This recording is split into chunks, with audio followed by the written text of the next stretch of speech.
Welcome to the show. This is the craziest relationship advice show on YouTube, probably on the internet altogether.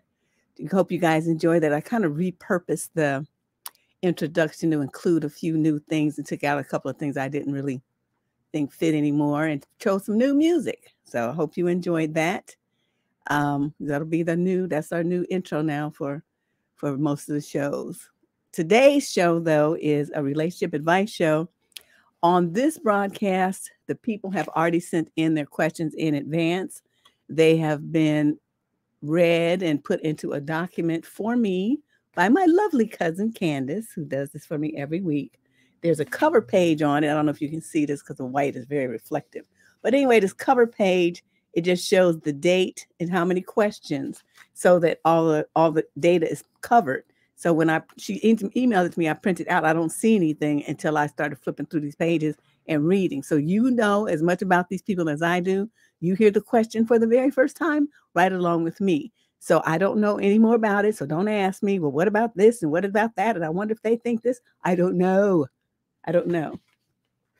But since it looks like we have 28 questions today, that means we need to get started because otherwise we'll be here half the night. I mean, I like you guys, but not that much. So let me get over to the comment section first and welcome everyone. Hey, everybody. I see all the usual suspects here. Oh, Kim Chi returned. Welcome back. Haven't seen you in a while. Oh, God, Giggles is here. Watch out for her. You just don't know what she's going to say. Okay, so let's get started with questione number 1. This is a female in the 22 to 27 age group from Fort Worth, Texas. Summary of issue. I told my boyfriend that he should go to work despite his depression, and now he's mad. How do I fix this? Let me withhold comment until I read the letter. I'll admit I was probably misguided. I've never been formally diagnosed with depression, and he has. That being said, I've had 3 periods in my life that lasted 4 months to a year where I completely lost interest in everything. I didn't care about my friends, dating, hobbies, and my grades in school and college dropped. The world was just gray. I got very apathetic and wanted to be alone all the time. So while it isn't comparable, I didn't think depression is an entirely alien experience to me. But he is bipolar and was diagnosed years ago. He rarely has manic episodes. We've only been together a little over a month, but we lived together. That's how we met. So what do you answer the roommate ad or something? Is that it? And have been very close for 3 months. He has been feeling poorly for the last week or so, and it's led to some tension. I try to help, but it seems like I just can't say or do the right thing. Wow. Today he said he doesn't want to go to work, and I said he should as long as he'll feel better in the long run if he does. I know when I was very down for a few months and found excuses not to do things, I felt worse about myself in the long run. He said I wasn't sympathetic, and I said I didn't think enabling was the right thing to do. When I explained my point of view, he said I wasn't his mother. It was condescending and stormed out of my room. He then avoided me for 4 hours. I was almost crying as he left, and he said he didn't have time and was going to work. He acknowledged I looked sad and he'd see me tomorrow, and why didn't I talk sooner if I'm so upset? I figured he wanted to be alone, so I was waiting for him to come to me. I feel hurt that he made me feel worse and worse for hours, and then when I tried to talk, he was flippant. And why not send me a quick text? He wants to go straight to bed when he gets home at 11. I can't tell if the depression is just that bad or he just doesn't care about my feelings anymore. How do I resolve this? Okay, so let's rewind here. First of all, if you are a grown woman in the 22 to 27 age group, you have to understand that when you tell people your opinion, they don't have to agree with you. They don't have to like what you said either. And they are entitled to say something back that, you may not like because you said something first that they didn't like. That's part and parcel of the program. So when you take it upon yourself to share your uninvited and unasked for opinion, which is what you did, then it's open season on you. He doesn't have to worry about your feelings. Were you so worried about his? Even though I agree with you, I'm just saying that's what you have. That's part of the package. You share your opinion, people get to fire back, and people get to do and say whatever they want to because you fired on them first. With this particular situation, this is a gross error in judgment. You just met this dude, and already the pressure of not just being roommates, but trying to be in a relationship with him when you barely know him and live in the same, your housing is at risk here. If something happened, did you not think about this? That if you two, fall out, then where are you going to live? You can't stay there. Why did you do this? This was a dummy move. Okay. The second dummy thing that you did was you got a guy who tells you that he's bipolar. Why would you think that would be a viable candidate for a relationship? He needs to be concentrating on his mental health and getting himself stable. You could tell he's going up and down like this, having these depressive episodes. You say it's not that big of a deal, but it's big enough a deal for you to comment on it. All in all, this whole relationship is a hot mess and a big mistake that you should have never made. I want you to either tell him that you two are not going to date anymore, and then you stay in your room and he stays in his, or you find someplace else to move. And I really think that's the best thing. And then you don't do this anymore, and whatever you think you have with this dude, you let that go too. Once you move, it's over. Think about that. Because this is not going to work. It's not going to work. You're too immature and he's too basket casey. I know that it's not an official word, but yeah, she needs to move and never, ever talk to him again, and never do anything like this with someone that you live with in a platonic situation again, ever. Don't do this. You don't do it where you don't mess with people where you work, and you don't mess with people where you live. It's a stupid thing. It messes with your security. And it's one of the things that you have to have: some place to sleep that feels safe, warm, and clean, and some place to make your money. You should never risk either of those for a relationship. Let's move on to question number 2. This is a young man in the 22 to 27 age group from Tucson, Arizona. His summary of issue is, how do I get into a relationship? Oh, you just looking for trouble, huh? Trouble, come to me. Come to me. I am a mid-20s male. I'm very attractive and fit, have a good paying job, and I've never had eggplant or been in a relationship in my entire life. I live with my parents, but I'm getting my own place to stay soon as I move out for work. I work remotely, so I don't really have any reason to leave the house for anything other than groceries or going to the gym. I have a great personality and could make friends with anyone. I guess I just have a problem with initially approaching people. But once I start talking to them, I can hold a conversation as long as I need to. It's just been eating me up inside, seeing friends, family, and everyone getting into relationships, having intimacy, having kids, getting married, etc. And please, I mean zero offense by saying any of this, but I see guys who are far less attractive than me. Some of them even have insane criminal records on top of that. Like how? That are getting women or in relationships. I understand that dating is a numbers game, and that I need to just get out there. But where do I go? Is there something I'm not getting or seeing? Do I just lack the testosterone to go up and approach random women that I find attractive? I appreciate any help. This has just been killing me. Well, sir, unless you are like me and expect the UPS driver to just bring somebody to your house and have you sign for the person, then yeah, you're going to have to get out of the house. People are going to have to see you. You're going to have to join clubs or go to join, do group activities. Do you play any sports? In the spring, you can, join a co-ed softball team or something. I don't know. Whatever you like to do. You can check out meetup.com. Go to some of those things. A lot of people who are alone, single, go to those. You don't sound like you could do too well in a nightclub, but those are opening back up as well. I don't know, but one thing I do want to comment on, though, is this idea that you have that, the guys who are less attracted to you and have criminal records means that you're better than them, and that you should have a woman if they do. You're not entitled to anything, you little clown. You're not entitled. No woman has to be with you because you deem yourself to be attractive and they have a good job and all this kind of stuff here. There's more to it than that. Number one, they have to, get to know you. And number two, there may be something, like you said, that you're not seeing. I don't know. But if you out at least a couple of times, you should at least be able to get some girl's phone number or something, start up a conversation. It doesn't sound like you're doing anything. Right? Okay, so that's one thing I wanted to say. And the other is that these guys that you deem to be less on lower on the dating chart than you that have women. I mean, so what? You just gonna take anything? You know, there's a whole range of women of various qualities from 1 to 10.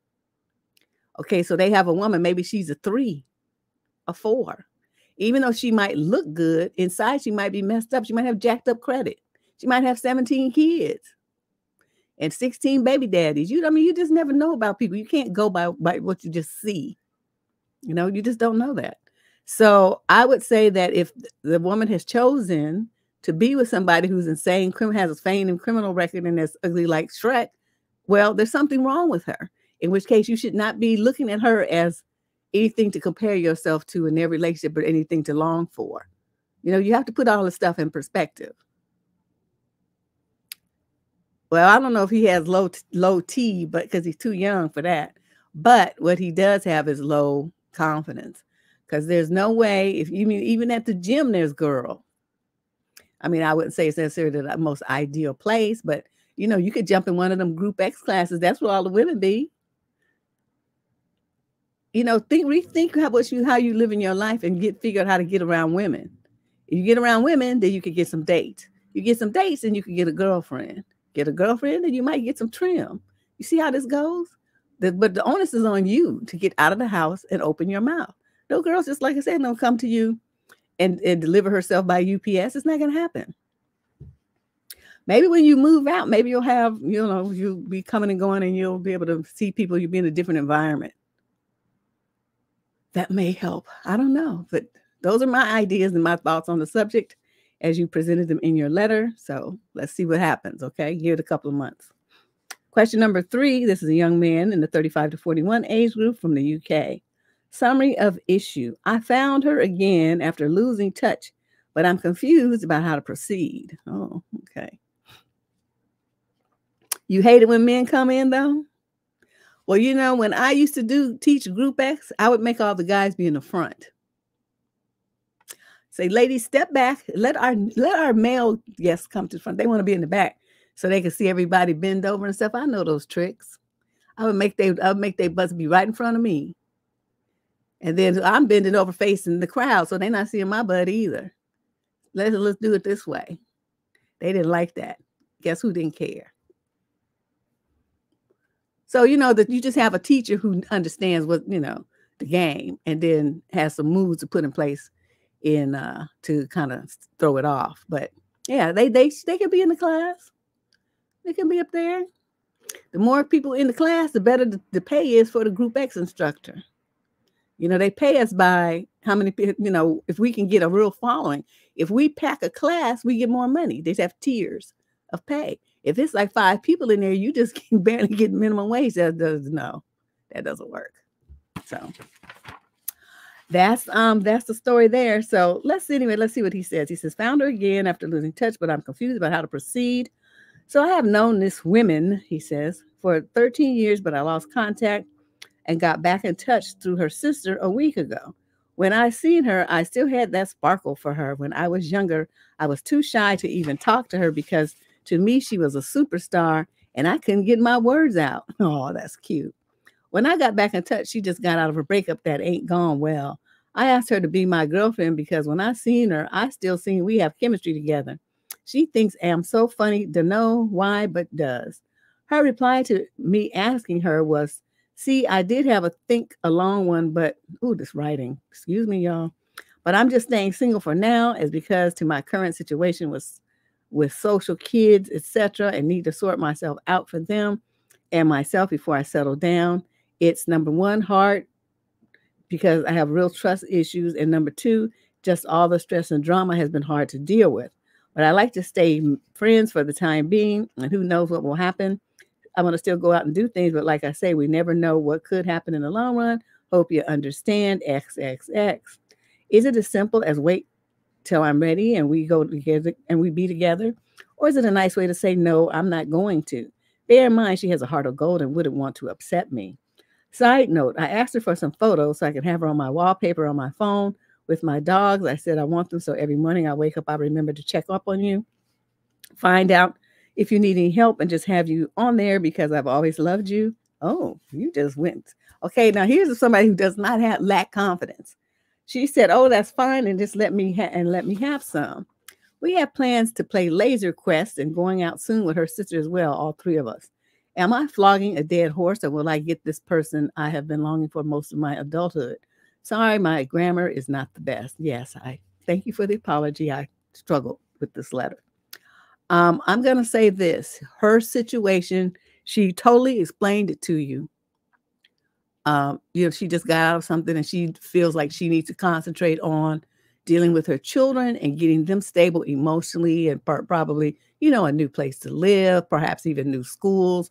They're going to be away from their friends. They're going to be away from their dad.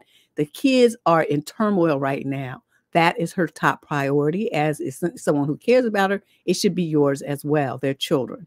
Okay. You've been waiting all this time. You can wait another 6 months or so. Being in her periphery, just hanging around and stuff, that might be a way to do it, but be careful about doing too much of that, calling her too much, texting her too much. A couple of times a week, maybe 1 or 2 phone calls and 1 or 2 texts, that's going to be enough, okay? You start overdoing it, she's going to feel overburdened and she's going to back away from you. What you want her to do is at least stand still. Maybe even as time passes, take a couple of steps in your direction. What you don't want to do is offend her, make her feel pressured, or make her feel burdened by the attention and the time that you're devoting to her, even though you're not in a relationship. It's going to make her, she's going to have to choose between talking to you and dealing with her children, investing energy in you. Plus you got a job, I'm sure, and then spending time with you and worry about your feelings. You don't want to burden her like that right now. You want to leave her alone. Offer your support as you did, but then back off. Okay, if she needs something, let her reach out to you. Don't hound the woman. I know you're excited, you happy you finally got together, and now you're an adult and you told her how you feel, and you got all this stuff going on and your little feelings and all this.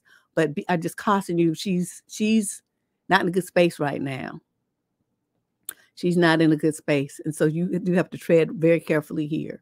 You want to be in her face, but not too much. You want to let her know that you're there, but not too much. And it's a very delicate balancing act. That's why I'm saying 1, maybe 2 phone calls a week should be enough. If she wants to talk to you more than that, then you let her call you, okay? And you figure out what's her balance. There's really kind of a strategy to this. What I would do with my guys is, okay, so they call, right? And then if you don't call him back, you kind of wait. When he calls you again, it's like a time period that to him that's enough time to be away from you. That's what you want to know, what his time limit of. My guys was 2.5 days. Like if I talked to him in the morning, then skip the rest of that day, skip the rest of that, and then the next evening, then he's going to be back on the phone. That was enough absence of me in his life.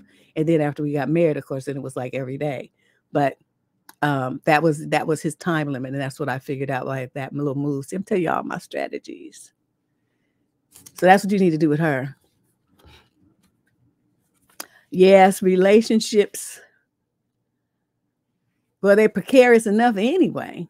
But when she just got out of something and she already got a couple of kids to worry about, and she said it was a tumultuous situation, that's not good. I mean, if it was a mutually agreeable relationship breakup, then he might have more of a chance. But you think so? I don't know. I don't know if any of them dating apps are that fantabulous.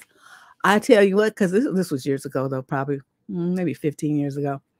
Some of my friends wanted me to, stop mourning and to get back out there and all this kind of stuff. And so they set up, because they're friends of mine. So they have pictures of me, you know what I mean? We be doing selfies and we go out to a bar, we laugh and they take it, you know what I mean? So they already had pictures of me. So they created a profile for me on eHarmony. And, people, your friends, they know stuff about you, you know what I mean? And they put this thing together and they paid for 1 month. So it was like a gift. So I log on there and I was curious, like what? It's something I would have never done. But so I'm looking at the people who were responding and stuff. Now, admittedly, I lived at that time in the suburbs in a largely white air community. I'm sure that had something to do with it. But every single match, every single one was like a old white man. I mean, old, way older than me, 15, 20 years older than me. And, I mean, they lived in nice areas, San Ramon, Black Hawk and all out there. I mean, they obviously had some money, but I'm like, they look a little crunchy. I just couldn't get with it. It's not like I've dated white guys, but they was like closer to my age and they was fine. These dudes, not so much. I mean, I don't know what they looked like when they was younger, but they didn't age well. Let me just put it that way. So that's all I got for my matches. I'm like, when that month ran out, I was like, oh no, we shall not be renewing this. So, but you could try it. I'm sure it varies, depending upon where you live and the geographic area that you select to pull from. So you might have better luck than what I did. Question number 4. This is a male in the 22 to 27 age group. He's from Portland, Oregon. Summary of issue: a coworker keeps texting me, but he's a dude and so am I. Okay. I'm a male that works in social services. We're about 40 workers in the office, and me and this other guy are the only males. He's 10 years older than me, and I don't really talk to him since we have 0 things in common, and he's socially awkward, in my opinion. He started texting me on Messenger and wanted to hang out after work. The thing is, he threw in a winky face. Oh, okay. That's where he went wrong. And something, what is this thing? It looks like a little monkey, but I'm not sure what it's doing. Is it covering his eyes, maybe? I replied with, I'm busy after work. And he texted me, well, I'll try to talk to you in the office. Winky face. I told him that I don't play on that side of the court. He stopped texting and has been avoiding me for 2 weeks. But today he texted me again. I don't know why. Oh, I think he meant I don't know what to do. I mean, I feel awkward and it's not fun. It's kind of annoying. This guy can't read any social signals. If I did this to a female coworker, it would have been hell on earth sexual harassment. You're right, which it still may be. Well, let me read further. Finally, this dude has Tinder, but he showed up on my female colleague's swipe list. He's never stated that he's gay, but I believe he is. Nothing against gay people, but I don't know how to handle this. I'm not gay. Any tips? Well, you need to be direct. Why are you writing me? You told him that I hope you saved that text where you told him that you don't swing on that side of the fence and showing all them winky faces and all this kind of stuff. Wholly inappropriate for the workplace. So what you're going to do is you're going to send him another text. It's like, dude, I want you to not ask me to do anything with you outside of work. Our only conversation I want to have with you has to be work related. This is my boundary. I want you to respect it. Thank you very much. Okay, you need to send him that. Then anything he texts you with a winky face or suggesting that you two get together or anything after that, you take all of those texts and you go to HR and file a sexual harassment claim on him. But you need to say no first. Okay, very clearly. That's to protect you because that's the first thing they're going to ask. Well, did you tell him? And you kind of told him I don't swing on that side, but that doesn't mean that you didn't want him to stop talking to you. Do you understand where I'm going with this? It has to be a complete no. You just gave a partial turn down for that, assumed intent, which you don't really know if he's gay or not. But the bottom line is, once you tell him, I don't want you to text me about anything other than stuff that has to do with work, then it doesn't matter if he's gay or not. It doesn't matter anything. What it will matter is that this person is harassing you. And with the winky faces, it adds a sexual overtone to the message, and that falls under the realm of sexual harassment. But I hope you did not delete those messages. If you do, use the dummy. But that's what you need to do. Okay, do it that way. Do it professionally. Make sure it's clear. Thank you very much for your anticipated cooperation. And then, you sign out, and then you just wait. If he does it again, then that's when you take your phone and you head to HR. Got it? But until you do that, it's a sticky situation, but you didn't really handle it well, which you admit that you didn't really know what to do. So now I'm just telling you. All right, let's move on. Question number 5. This is a young man in the 18 to 21 age group from Las Cruces, New Mexico. Summary of issue. Is this platonic or something more? So I've been going out with this girl. We're both 22, very actively for about 6 weeks. She has her own apartment, so I have spent a lot of time together these last few weeks. The thing is, I'm not sure I really like her more than just platonically.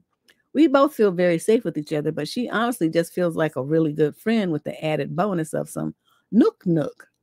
I haven't felt any butterflies and I have no deep desire to see her or actively text her either.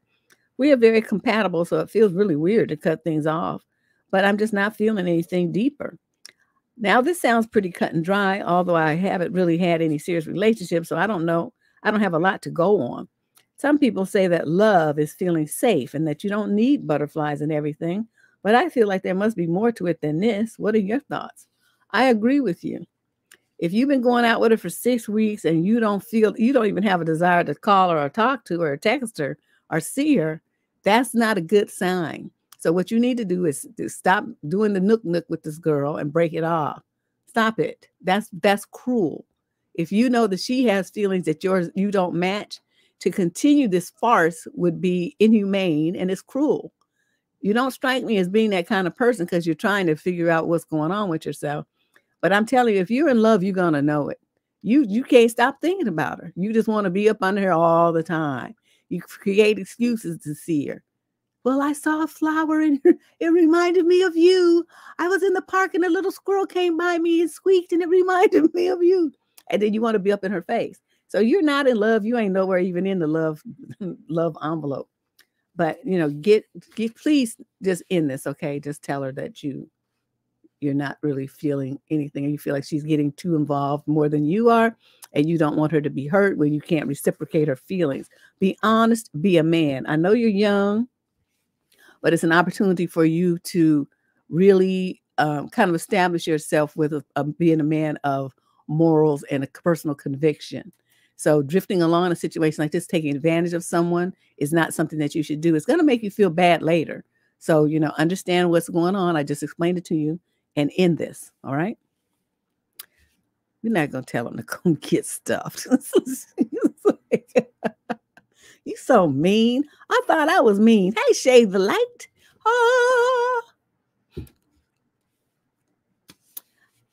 Oh, these are young kids. I mean, he said he's never had a relationship before, so he's not like he's doing this on purpose. It's not like he's a player. But I want him to understand I'm explaining what he's feeling in the situation to him because it's all new to him. You guys got to remember, we have a lot of young people that come here. This is their first time in a relationship. It's their first time being physical with anyone. They don't know what's going on and they need somebody to guide them, which is why I'm glad they had enough sense to write.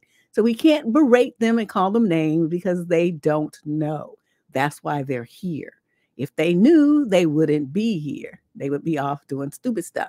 Or if they wanted to continue to do the stupid stuff, they wouldn't have wasted their time to write either. Right? So they're looking for an answer. So that's why I take the time to provide one for them. Okay. Question number 6. This is a female in the 22 to 27 age group from Monterey, California. Oh, I don't know if I've ever had a letter from there, probably, but I just forgot.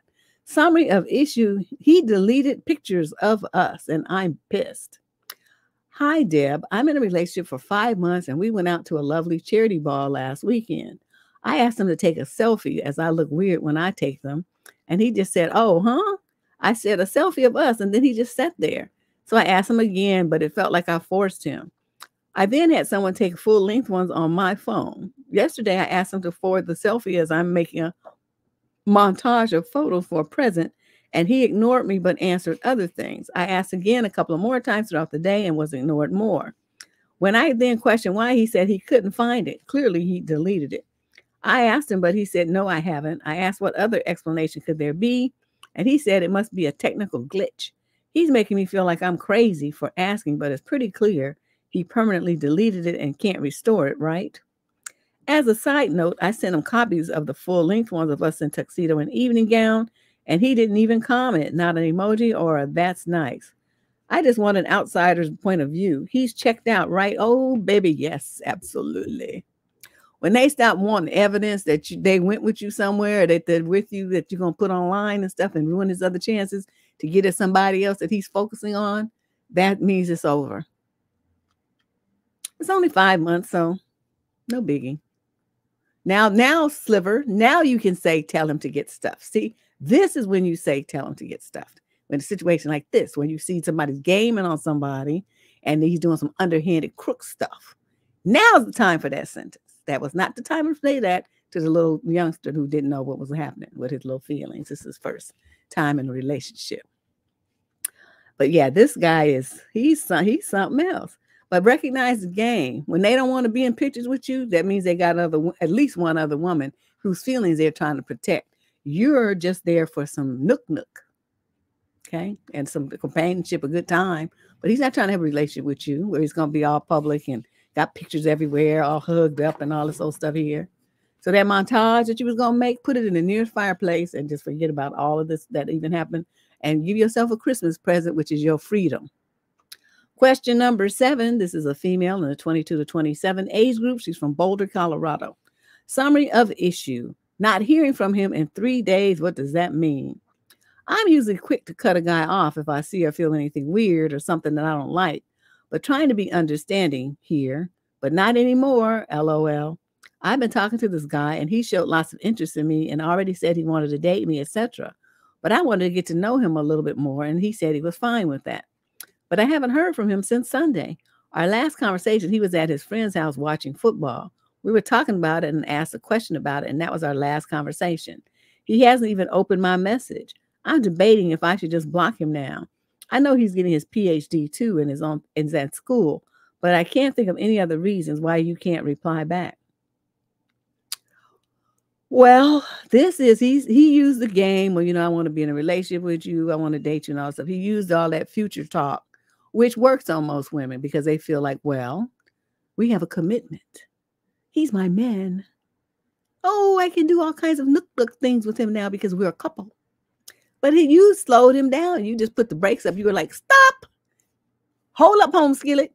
And so you made his game didn't work. And so he was going to have to really do some work to get to you other than just run his mouth and toss out a few words a game because you said, well, I want to get to know you first before all of that happened. And so he's like, shoot, forget this heifer. She want me to do too much work. I'm not trying to do all that. Let me go back on this swipey thing and find me somebody who's easier prey. That's what's going on. Okay. He's not interested in you like that. He just wanted a good time right quick, tossing out some quick game. You didn't fall for it. And so he's dropped you. So you're right. Block him and just go on with your life. It wasn't like you was a couple or nothing anyway. It's like, what is all this anxiety and angst about it? How many times do I have to tell you, young girls, if a man's not giving you the relationship that you want, the relationship that you need, you just get rid of him. It's that simple. He's doing some stuff, doing some, 3 days of hiding from you or whatever. Okay, that's not the relationship that you want. You're trying to figure out who this man is, what he just told you. Okay, pay attention. Yeah, the swipey thing, girl. The swipey things. I keep on saying I'm a download one, but I don't really want to. I just want to see. I got to find one of my friends who has it so he or she can show me what it's all about. I just want to see it because I'm not trying to set up a profile and stuff. Oh, my God. Can you imagine? Oh, that was for the coworker letter? Oh.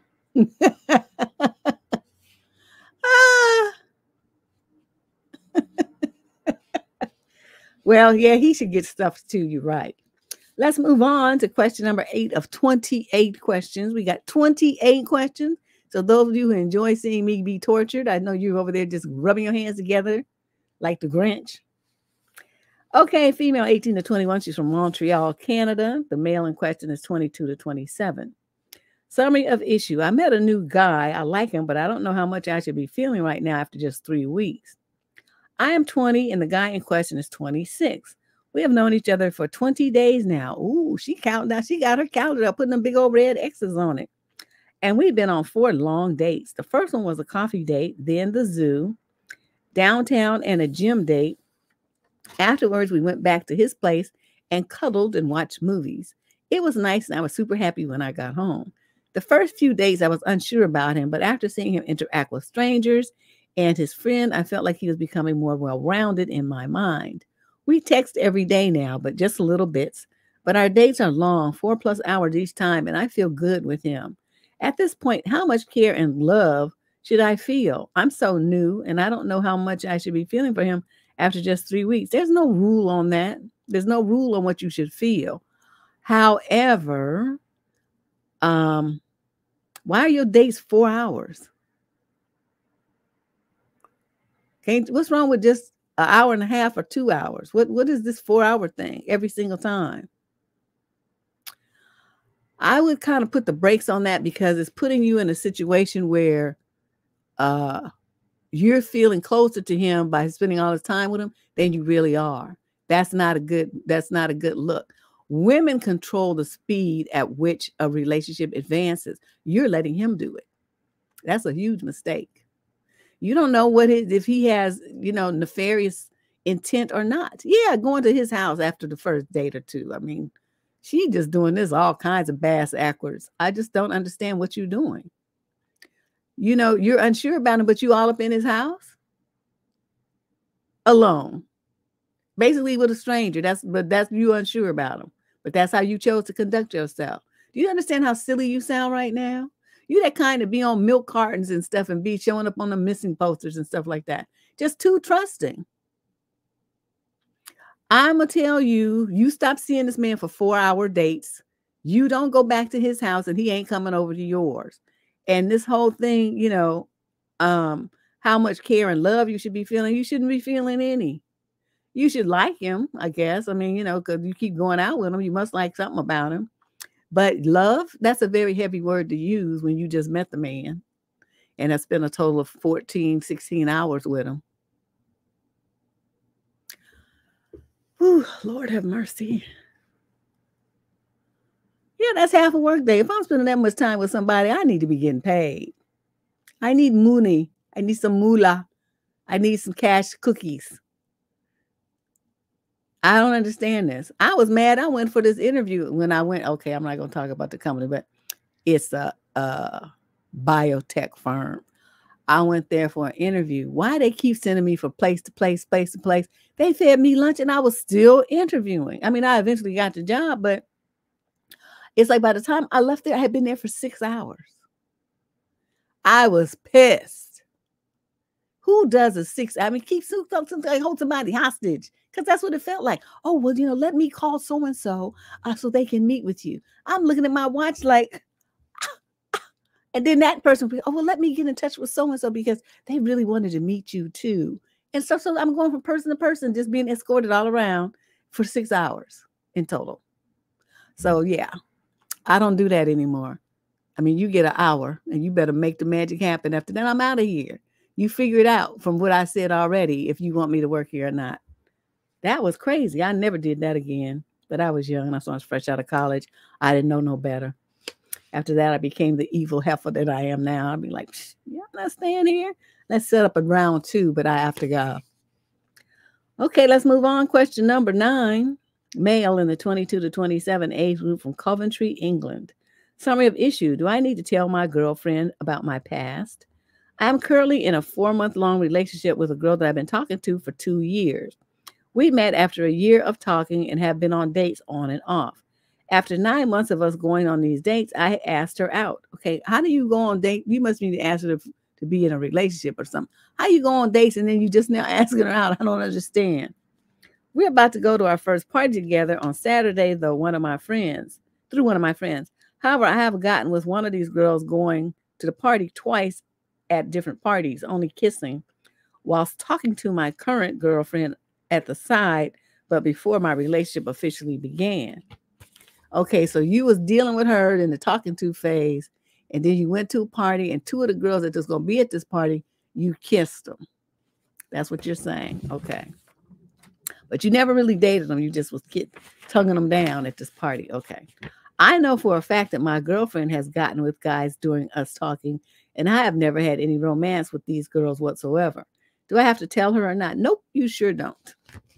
That's outside of the realm of need to know. Okay, she don't need to know. If she asks you about it, you say that's none of your business. You need to worry about what's going on right here, right now with me. And I need to do the same with you. We're not going to talk about what happened in the past because it's irrelevant. Do you want to be with me or not? Just think about that. And she's going to look confused. You got a headache? Oh, okay. Let me just run by it. Okay. Dude has this girlfriend that he's been talking to for 2 years, but they just got together like on, official. He's taking her to a party, which probably was this past Saturday night.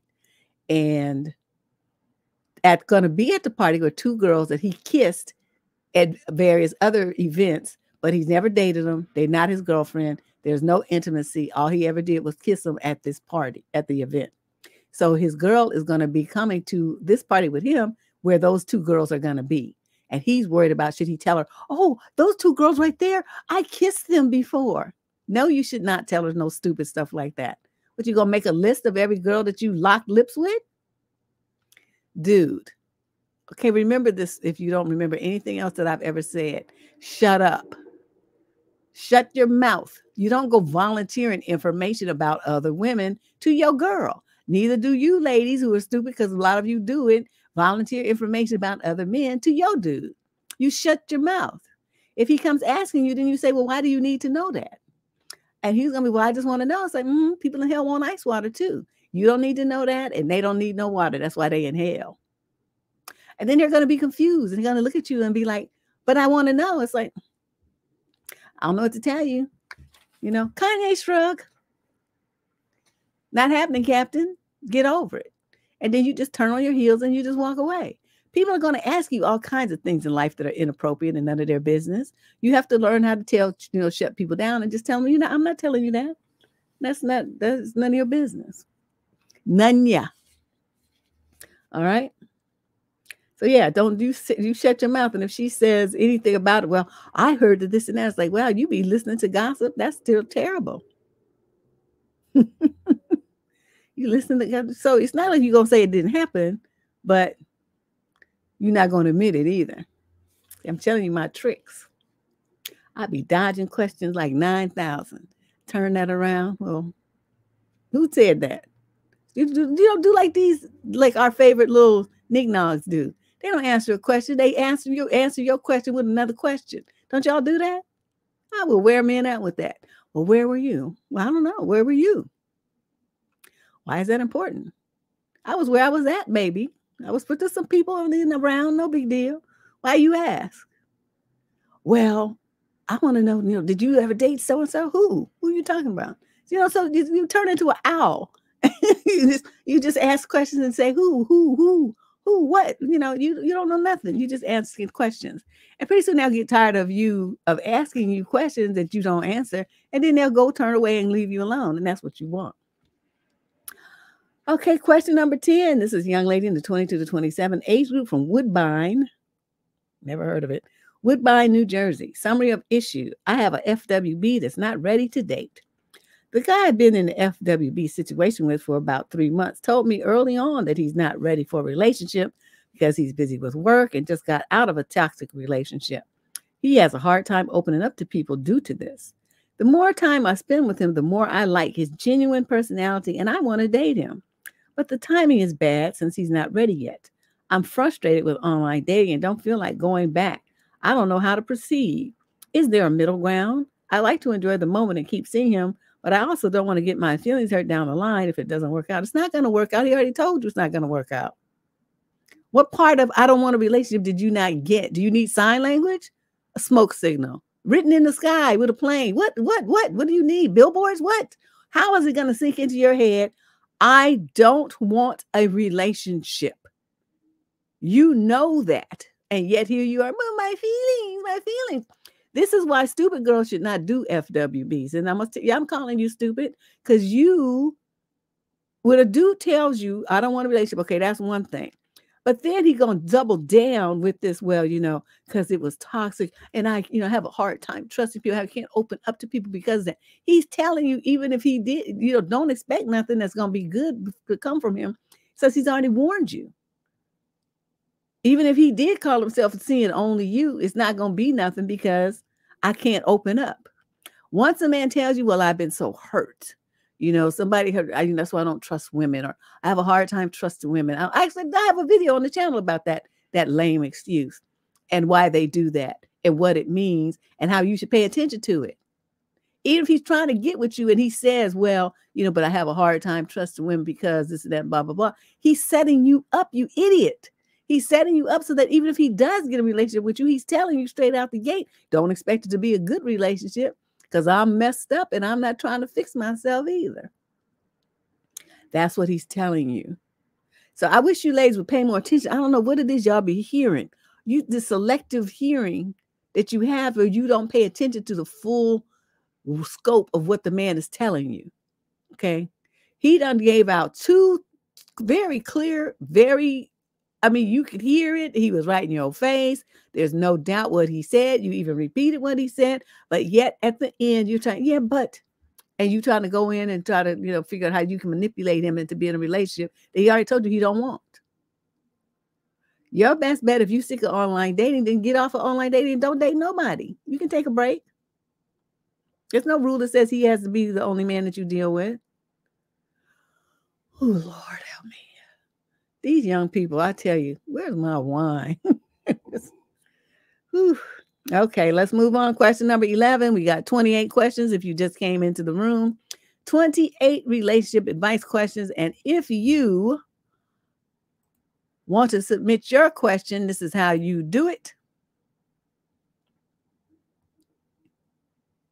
You can open up the show description, and there's a link in there to click, or you just log on to Debsterism.com, and you'll see the drop-down menu that says Get Advice. Get Advice.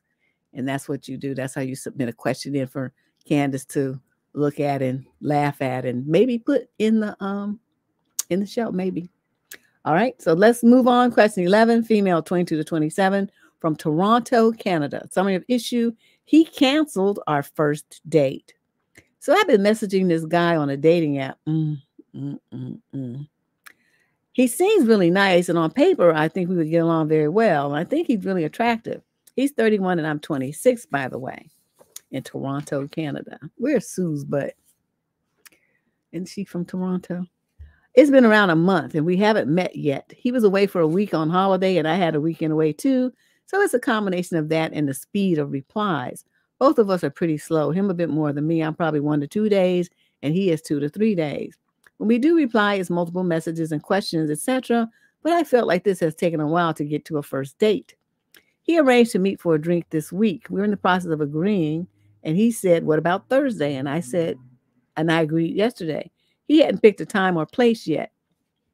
He messaged today replying to my other messages and questions and also said he thinks he won't be able to meet us. He's caught a bug, but we could try again next week if I'm not home from the holidays yet. No, if I'm not home from the holidays. I'm glad he gave me plenty of notice and I attempted to reschedule, but it would have been nice if he gave me a few options of new dates. I guess I wouldn't mind some advice on whether you think he will end up meeting or rescheduling again and what I should reply to him. I've never dealt with someone taking a while to initiate a date and also rescheduling. I don't actually think I've ever had a date canceled or canceled myself. Yeah, some perspective on if he is a lost cause or I should push through and what to reply. Thanks. I wouldn't have been bothered. Y'all just get on my nerves. How you going to be replying to somebody days later? You couldn't possibly think that shows interest. 2 or 3 days? You're not on his radar at all. And you taking 1 to 2 days, he's barely on yours. This is a waste of time. I don't even know why all this energy you wrote on this letter. All you had to do was just block him and go on with your life. He's not interested in you. A man who's interested in you does not wait 3 days to reach out and connect with you. It's never happened in the history of dating ever. So any woman who would fall for that and believe that nonsense is silly. You silly. If he really wants to get with you, he's going to be pressing you, not way more than any 3 days going to go by. And they want to meet you, they make it happen quick, not months later. So I'm not really sure what you think you're doing here, but you need to revamp your dating skill set, your tactics, because you all on some BS right now. This doesn't make any sense. It's just wasting time texting on the phone, basically playing on the phone. I don't know what you people are doing. We've just got way too much patience. Either that or just really don't have nothing going on in your life. So that waiting 2 or 3 days to hear back from somebody really doesn't faze you, which, like I said, means then that you're not that interested in him either. So y'all just let this go, okay? A woman who's interested in a man is going to reply back quick, and the same with the dude. And they're going to be, hi, good morning. What are you doing? What are you thinking about? How's your day? What did you eat for lunch?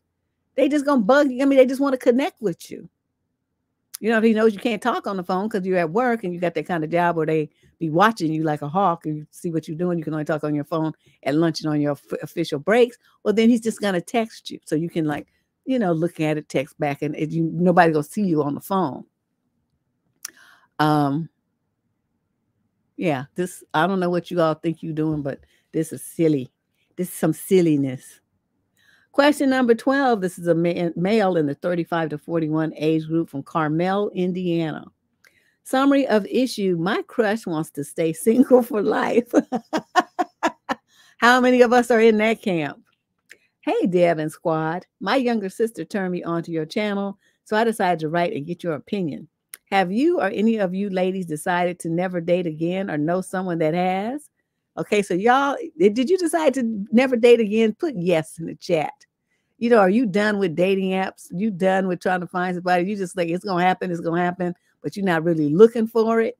If that's the answer, just type in there, yep, I'm in that camp, saying single. Okay, he says, I have this coworker that I have a crush on. Let's call her Brenda. Brenda. I have liked her secretly for a few years, but she was married. But she got divorced a few months ago. I didn't get my hopes up or anything, but I overheard her talking to a colleague / friend the other day on the office balcony. So her friend asked her if she was ready to hop on the dating apps, and Brenda just laughed and said, no, I am done with that part of my life. I think I would just stay single and do all the other things I wanted to do now. Her friend said something like, well, maybe she just needs more time to get over her divorce. And Brenda said, no, she is just happier single. She doesn't enjoy nook without being in love, so that won't happen. Her friend tried to convince her, but Brenda just said that she has a ton of stuff on her list of things to do besides being somebody's wife. I don't know what happened with her ex, just that she has a young-ish son. Oh, Brenda sounds like she kind of done. She just taking a break from y'all male personages. Okay, so let's see what else she says. She must be around 35 to 40. It would be such a waste. And there are so many single men out there. Do women generally think this way at that age or after a divorce? Is there any chance that they change their minds? Is there seriously a cutoff age for some women? Well, like you said, we don't know what happened in her marriage. You know what I mean? She might be going to therapy. Her youngest son may be having some issues that she has to contend with. You don't know. All you doing is thinking about yourself. Divorce is a very traumatic thing. It's traumatic emotionally and it's traumatic financially. You have no clue what this woman is dealing with. But right now she's closed that door because she needs all her energy for the other things that she's dealing with and to do some goals that evidently her marriage prevented her from achieving. That's her focus right now, is finding herself again and making herself happy and taking care of her kid. Okay. So it's nice that you had a crush for all these years, but nobody cares but you. Let's just be blunt here. Nobody cares. And you talking about there's so many single men. Nobody cares about that either. Women were not put on this earth to satisfy single men's urges or to be with them. So you don't be single and stuff. That's not our purpose on this planet. Okay. You're not entitled to no woman and she's not going to have to be bothered with you. Women could be like this, and she may be like this for a few years. Like I said, you don't really know the extent of what she has gone through and what kind of trauma that she's endured or what kind of stuff she might still be going through, like battling for custody, for instance. You know, there's legal battles. There may be some financial battles that she has to fight. You don't know. She might be having money trouble because she's dependent on her own income now and some child support that he might not even be paying. There's so many nuances to this and so many things that this woman could be dealing with, that dating is a furthest thing from her mind. That's just another man taking up more of her time and energy. See, that's how women feel about it. Y'all are just needy as hell. You don't even understand how much of a pain in the butt you guys are. You always want something, always begging for something. I always want to just be up in somebody's face and just using up all their time. And then you complain when we don't give it to you. We want to do something else with our friends, our family, or even for ourselves. Well, what about me? You guys are like big kids.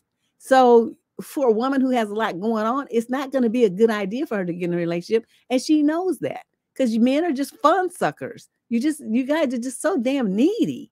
It's just ridiculous. So you can put this this little horse here is just dead. Go find somebody else because it's not going to happen. If she's ever ready, it's not going to be for a long time. And I guess it will come out, what she's dealing with. Maybe she might be a more private person, might not come out at work. But, to her friends, if you know someone who's a friend of hers, you might be able to get some, some scoop information that way. But I really feel like with the energy that she gave off to that person who asked her, that she's got a lot to contend with, and dating is the furthest thing from her mind.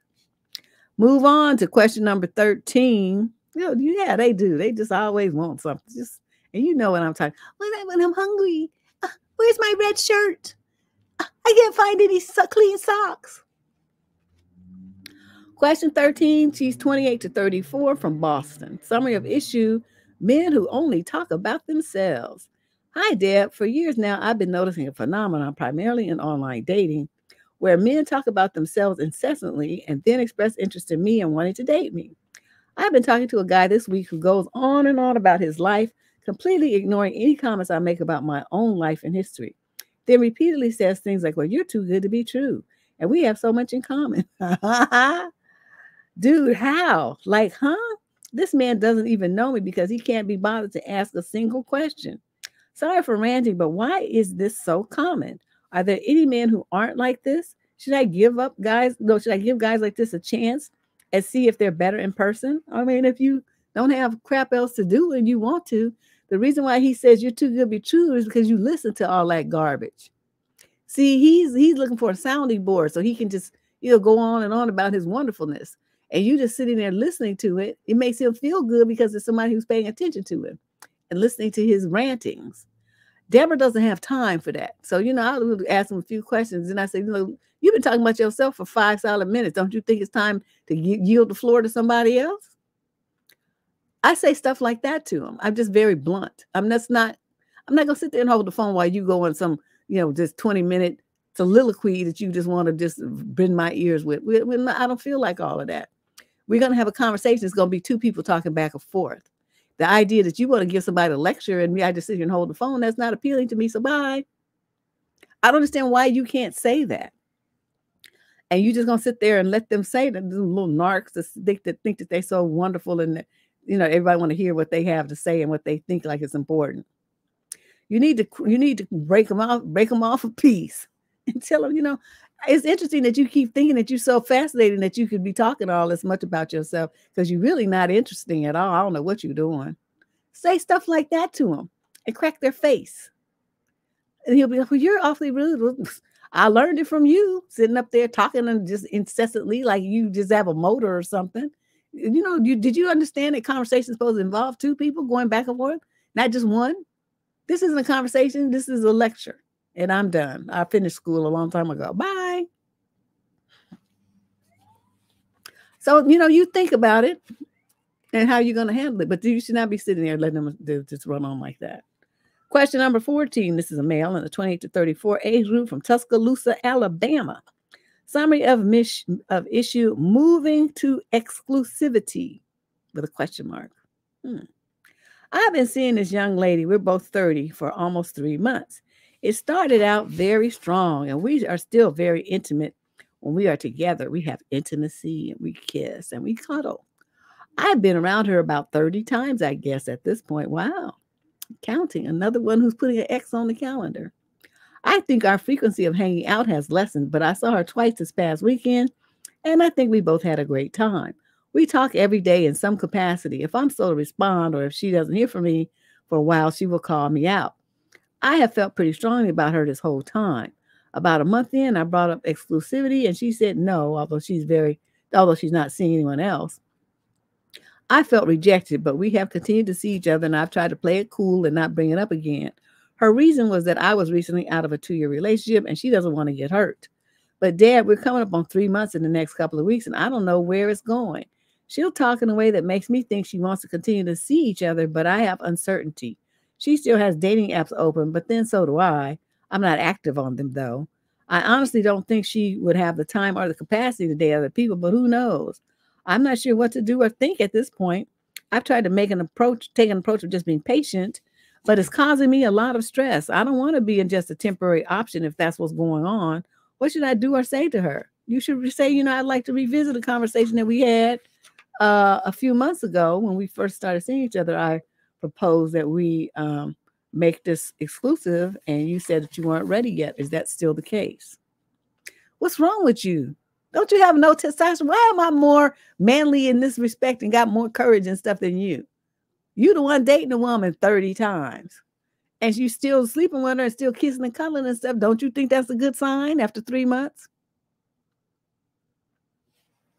You ask her, does she want to continue this, seeing just you, or what is her goal here?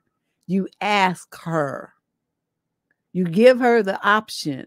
Now, if that's not what you want to do, then say, okay, well, I think I have to get off this boat now, because then it means that I'm getting in too deep emotionally.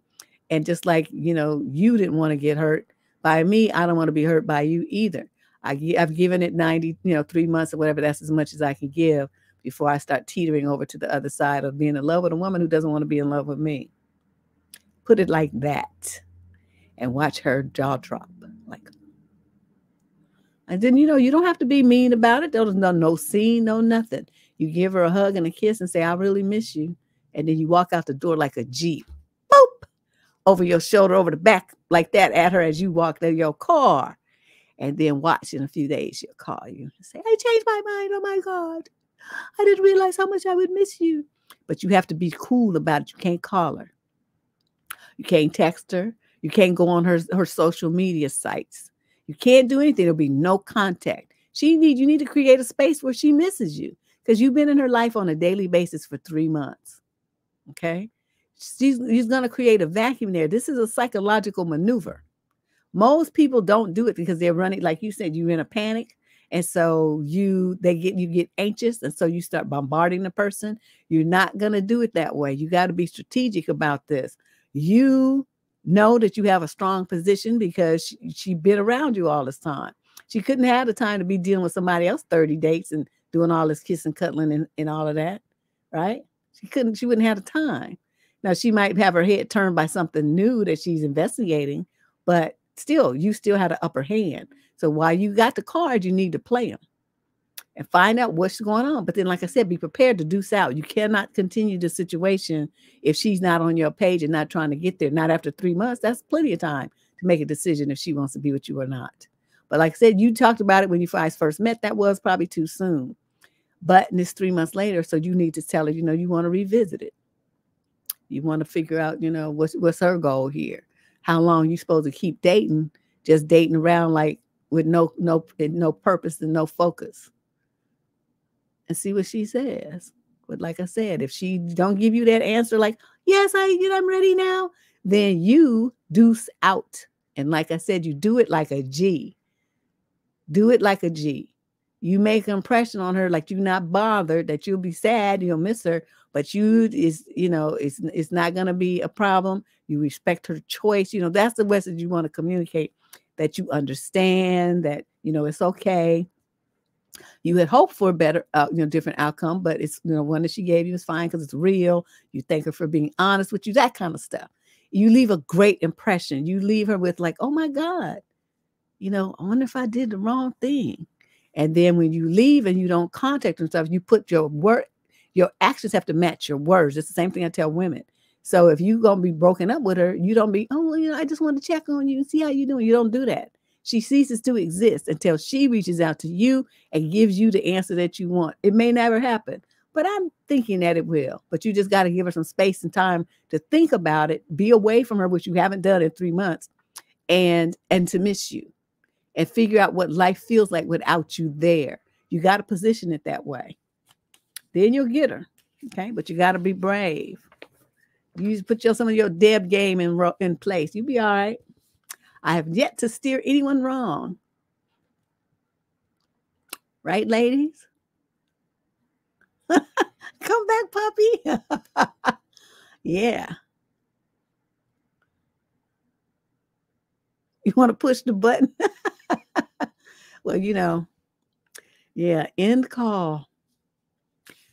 That's what I hate, though, because, in the olden days, when they had the old metal phones and they was plastic covered, you could actually crack the cover on your phone. You put duct tape while you have to go buy a whole new phone.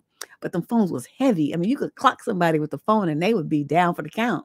But, what the whole point of this detour conversation is to talk about the satisfying feeling that you could have from hanging up on somebody. Because now you just press end call and they're not even sure that you're gone, because they'll be like, hello, hello, Hello? They think your call just dropped, right? Because there's no notice that this person intentionally hung up on you. Oh boy, with them old phones, you would take that handset, honey, and you would go draw back to like East Asia and slam that thing down on the receiver on them two little buttons there, and it would make this satisfying clunk sound, and then they would hear the click on the other end. It's definitive.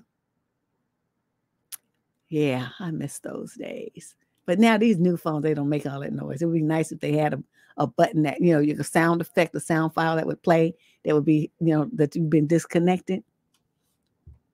Your grandma had, honey, so did mine. My parents, we had one too, and we had one that hanged up on the wall. But yeah, I mean, you can still buy them. They have them like retro places, like eBay and stuff like that. But they cost a grip now because they're like a collector's item. If I had known, I would have kept them. But yeah, honey, them old phones, old phones, you could slam that thing down, clap, and said they would know they got hung up on. It was great. Okay, so let's look at letter number 15 of 28. So we're almost halfway done. Female, 28 to 34 from Los Angeles, California. Summary of issue: meeting my boyfriend's son and extended family this week. My boyfriend is originally from Germany, and he is the youngest in a huge family, but most of them are still in Germany. He has one brother here in the States, but he doesn't live in our area. He is always the black sheep of the family and didn't really fit in with his folks, so his time living in the United States, he has put together his own family. There are a lot of people in his life that he considers his extended family, even though they aren't blood related. And at his house, they don't celebrate Christmas. They celebrate winter solstice. So do I. So on Thursday, he's having everyone over, including me. He has a teenage son that I haven't met yet.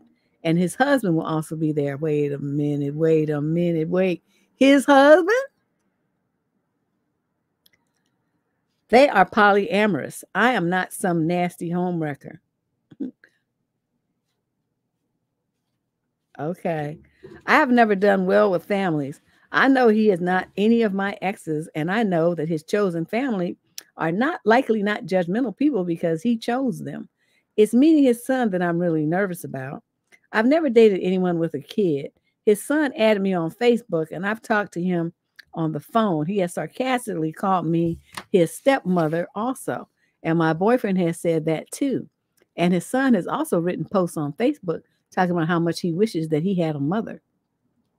I appreciate anything that any of you ladies have to say because this is all new territory for me. Wait a minute. I'm looking on here because I'm trying to see if it says how long you've been dealing with dude. And nope, you didn't say that. Okay. I appreciate anything that you say because it's a new territory. I am not the most charismatic person. And the only person there that I will know other than my boyfriend is his husband. I don't want all these people to dislike me. They are important people in his life. And I especially don't want his son to dislike me. Well, please explain to me how you think that you had the power to do anything about that. They're going to like you or not. And there's nothing you can do about it. You just go in there and be yourself. Okay, don't put on airs and don't pretend to be something that you're not. Be who and what you are, and either they like you or they don't. Now, it might be something you don't want, but you don't have no control over that, and neither do I. I strongly suggest that you not give a F. Okay? You're not gonna, like I said, you're gonna go in there and you're gonna be real, you're gonna be friendly, you're gonna be polite, all those normal, social niceties. But the ultimate decider of if they like you or not is them. It's not us. We don't get to decide that. So, yeah, she died, honey. That took me, that was a left turn for me. His husband, he has a husband. I'm like, okay. And she says that she's not the most charismatic person. So since you identify yourself as that, that's leading me to believe that you have some kind of self-esteem issues here. You don't think you all that, or even half of that. So you're involved in a situation like this. I don't know. This wouldn't work for me. I don't really want to be with no dude who has a husband. That's fine if that's what you want to do, but you got to do that over there somewhere. And I'm not going to be over there with you. That's what's going to happen there. People live all kinds of lifestyles. Remember the lady that we interviewed who was the people we interviewed who was into this kind of situation? Y'all remember that? I have an interview on the channel with a woman who was living that lifestyle. It was very informative. I learned a lot. But everyone who I've seen who's chosen that particular lifestyle, they really aren't the women. maybe a 5 at best. You know, a chick who's popping don't have to settle for that kind of stuff, and she has no interest in it, and she doesn't have to, because guys are going to be all after her to be their woman. They want to claim her. Men like, I don't want to say ownership, but they claim what they really want for themselves, like Mount Everest. And if you got a situation where he, claiming you and he claiming another man, well, that really wouldn't work for me. I wish the best of luck to all y'all. Yeah. But the bottom line, it's nice that you spend all this time writing this letter, but you just waste a bunch of words because you don't have any control in this situation, none. And I can't offer you any tips to try to make you have some over people that are not you and that are complete strangers. You have no influence in their life. They're going to be curious about you, but like I said, just be yourself. If that's not good enough, then there's nothing you can do about it. Question number 16, female, 35 to 41 from Cincinnati, Ohio. Summary of issue. I am ready to beat my mother-in-law's butt behind my kids. Okay, I like her already. I have 3 children, 12, 8, and 4. They are good and healthy children that do well in school. They also love their paternal grandma very much. So my mother-in-law came down this month to spend the holidays with the family. She lives in Texas, so we don't see her very often. So you in Ohio, she's in Texas. Okay. We have a big home, so I set her up a nice room in the house. Shortly after she arrived, she offered me her food card. I declined several times as my family doesn't need assistance with food. I thought she should keep it. However, she insisted and said that she wanted to buy treats for the kids and that it was Christmas after all, end quote. Fast forward to last weekend, and I came home from work. The kids all rushed me at the door and asked if we could have a family movie night and watch Home Alone and drink hot cocoa. I thought it was a good idea and agreed. I told them to start making their drinks while I changed. In the other room, I heard their grandma come into the room and start scolding them. She said, I knew you all would do this. You really started something. You know that. I'm never buying that cocoa again. Shocked, I came out of my room and said, you know what? Don't worry about it. I'll replace it in the morning. She rolled her eyes and went to her room. The next morning, I went to the grocery store before work and I bought a bunch of snacks and replaced her hot chocolate. I then instructed my children to only eat what I bought and went to work. But at lunchtime, I started getting texts from my kids that the grandmother wouldn't let them eat this food. They told me that they let her know I bought them food and that her reply was actually I bought it because it was my food card. She went further to tell them that they act like they have to eat all the time. Wow. I have never heard of a grandmother who didn't want to load up her grandkids with snacks. That's the only place we got to eat them because my parents didn't keep stuff like that in the house. We got to have all kind of stuff that we didn't eat at home at my grandma's. And she would wait until my parents got in their car and drove away and start pulling out donuts and cookies and ice cream and all kind of stuff that we barely got at our house. Man, that was like going over there. It was like heaven. Okay, this is interesting. Okay, so at this point, I called her and let her know I did not use her food card and that if she didn't want my kids to eat what she bought, that she should bring it to her room and also not buy them any more food or anything else. She hung up on me. Oh, she did now. Afterwards, I started getting messages from my kids that they were scared and that their grandmother was slamming doors and yelling that she's never coming back to our house again. The kids were crying at this point and scared of what their grandmother would do to them. I had my husband call his mother. I don't know what all was said, but when I got home, she wouldn't look at me, let alone speak to me. Deb, I want her to take her ass home. I'd buy the ticket. I don't trust her around my kids while I'm at work anymore. She chose to take this issue about food out on my kids without even having said a word to me. I'm not sure if I would have been discovered if it hadn't accidentally overheard her berating my kids on the phone. My husband wants me to let it go, but I feel like something is very wrong with this situation. What would you do? What would I do? Okay, when I came home, okay, first of all, when my kids called me crying and saying she's acting a fool and cutting up, I would have sent the police to my house and said, this woman is acting in a threatening manner over my children. Please go and protect them. I'm on my way. That's what I would have set her butt up. Then when I got home, I would have said, I want you to go in there and escort her to pack her stuff. Here's some money. Take her to a hotel. I'm giving you a ticket and you to fuck up out of here tomorrow morning. I'm putting you on the first thing smoking back to Texas. And you are not welcome back in this house. You want to talk to your grandkids, you can do on the phone, on Zoom or whatever, but you are not to be around them ever again because I can't trust you. You're messing with their safety and security. You're berating them and you're creating a situation where my children are traumatized. Get out and stay out. And if my husband didn't like it, I'm like, well, you can go with her. All y'all can go back to Texas. I don't really care. But these three little people here, this is where your priority is supposed to be, sir. And I don't care if it's your mother. Your mother is hurting your children. Your job as their father is to protect them. If I have to do all the work, then I don't need you here. Get out. That's what he would have got from me. But oh, honey, yeah, Deb would have been like on the other phone on my office, 911, and sent them to my house for a welfare check on my kids that she's supposed to be watching, and she's terrorizing my children. They would have been over there in a second. Now, the problem is you probably would have had to call the husband too, because, you know, her saying, well, I'm on my way. They would want to know how long it's going to take her to get there.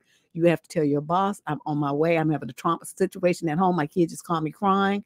I got to go. Just mark me, you know, dock me, whatever you're going to do. I would have grabbed my keys. Now I've been gone. There's no job in this world that's that important. And I'm going to have my kids, 3 children calling me, a 4-year-old, a 7-year-old, and a 12. They calling me crying on the phone, hysterical. I'm out of there. I'm out of there. I'm out of there. And then, I mean, the police would have needed to be there to keep me from hurting her. That would have been her protection. Because otherwise I would have come in the house grabbing her throat and, you know, throwing her around like bam, bam.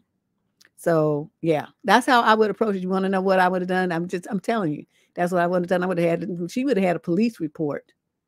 And then I told them, escort her up out of my house. I don't want her here. Go in there while she packs her stuff. And then you take her to a hotel. Here's 100, 200, whatever cash you got on you.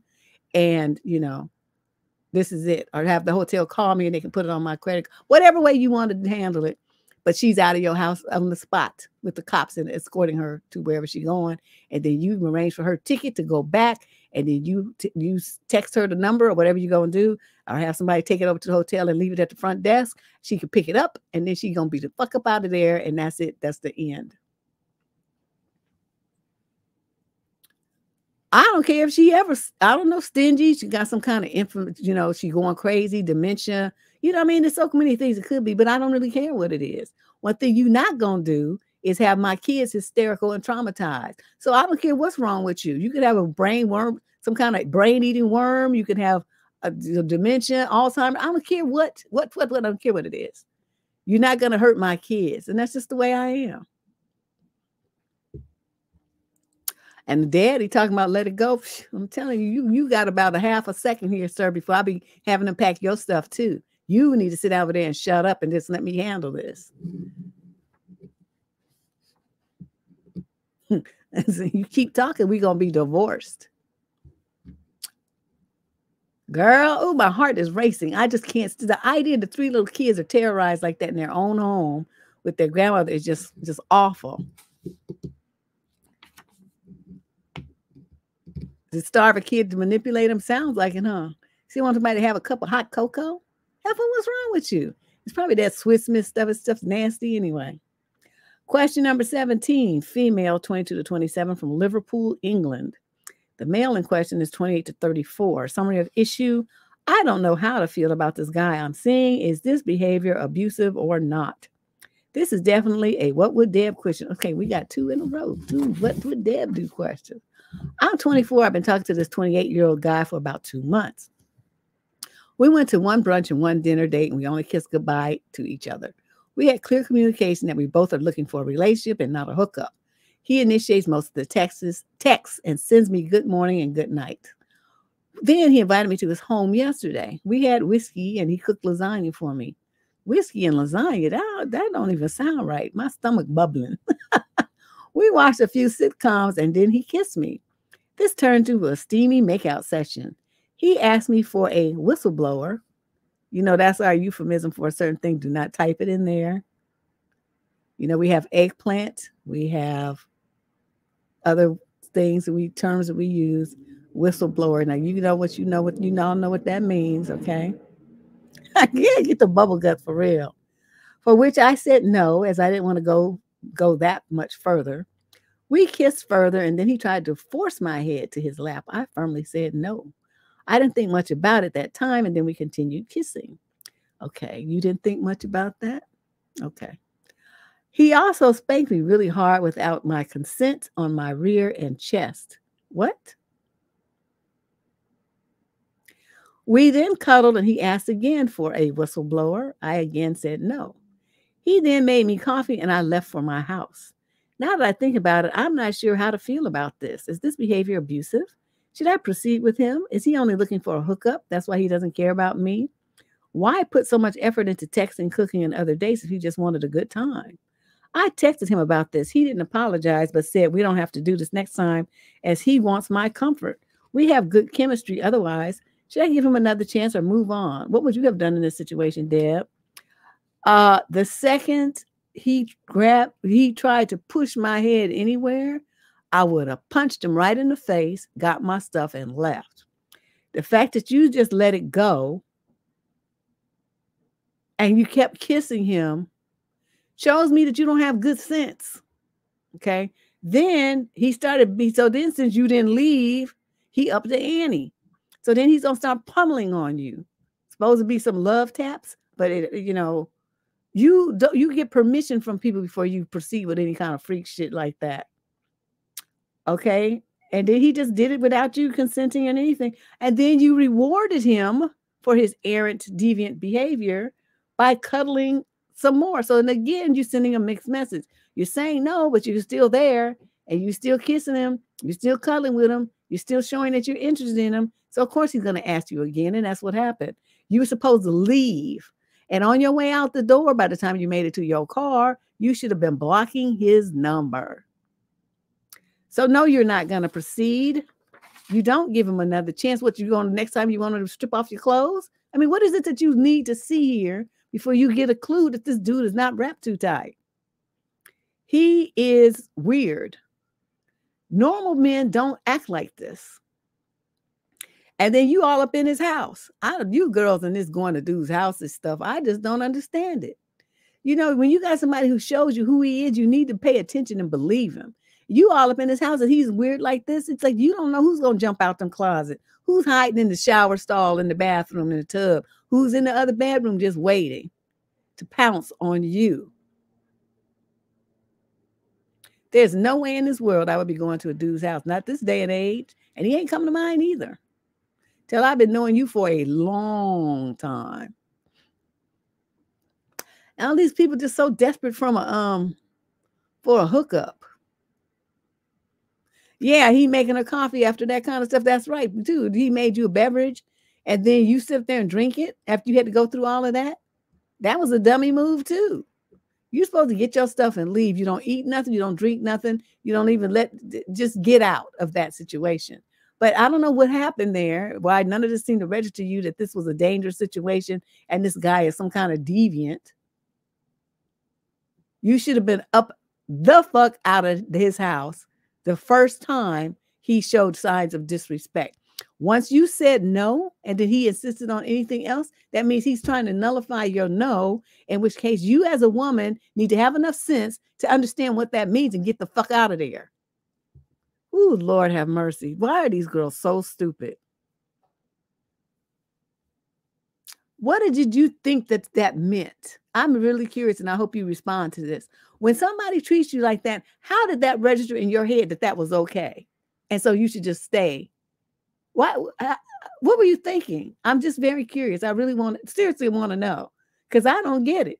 It's like you don't have no kind of survival mechanisms in your whole body. This is very scary. You need to spend a lot of time on this channel because you need to educate yourself about men and relationships and games and risky situations. You can also read some of the Gavin DeBecker's books. The Gift of Fear. It's an old book written like, I don't know, the early 2000s, but it's an excellent work about women paying attention to signs of danger. Feeling afraid and not doing anything. He has a whole series of them, but the first one to me was the best one. It's called The Gift of Fear. Understand that when you're feeling fear, it's a message. You should never ignore it. Get out of there, young lady. Oh, my goodness. This is sad. Okay, let's move on. Let's look at question number 18. This is a young man in the 22 to 27 age group from Tulsa, Oklahoma. Summary of issue: I am not paying for a first date if I don't want to. Okay. Okay. You can do that. My vent is about me not paying for a first date if I don't feel that it went well. The truth about the whole man pays on the first date thing is that it's a social norm based on tradition and not logic. You do realize that men set up those traditions, right? And y'all claim that you're the most logical and that we're the emotional ones. So obviously it is based on logic. It's just logic you don't agree with. But men set up this whole system of romance, marriage, religion, all of that. Men did that. So to want to buck against it, I mean, I don't know what to tell you. Y'all claim that you're the leaders and you so logical. That's something that you need to take up with other men, okay? So anyway, meaning it really shouldn't exist, but it does. Yes, that's right. Men are often forced into it if they want a second date to happen. Again, men set that system up, so why are you complaining to me? With that being said, if I don't think a date is going well, why should I pay? A date is supposed to be mutually beneficial. They aren't doing any more or a favor going with me on a date than I am going with them on a date. If they seem uninterested, I am certainly not paying. If I am the one who isn't interested, it depends on the date. If it is a really sweet girl who was a nice time, I will probably still pay as a courtesy. If it's a girl who I am not interested in because of some terrible quality like being rude with staff, I'm not paying. In my mind, this is a perfectly fair way to, oh God, this guy is just special. A way to approach the situation. What do you all think? What do you ladies think? What do you ladies think about his logic and his reason and his behavior pattern? I tell you what, if you ask me on a date and you have an expectation, because a date is an opportunity to get to know each other, but you wanted to get to know me, which is you asked me out on a date to spend my time. So I used my money, my makeup. I got my hair done. I got a new outfit. I spent money. I invested in this situation to look cute for you, to come and spend some time with you at your request.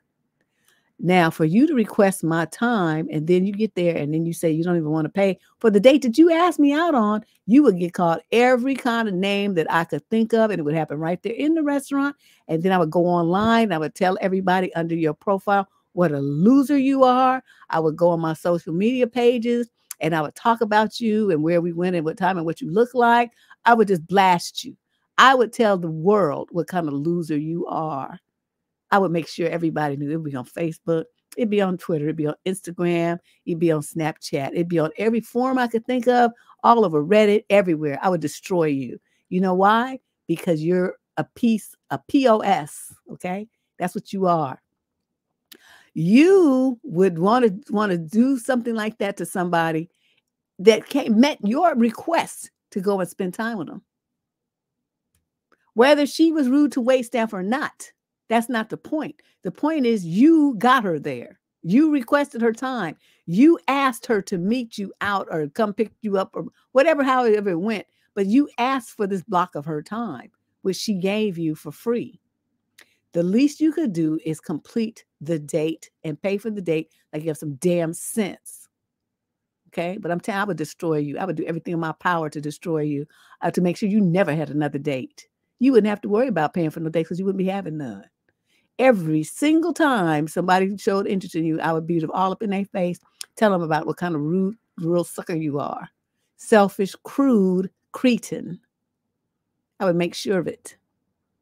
Trust me, it would be everywhere. It says you met, most likely met on online dating.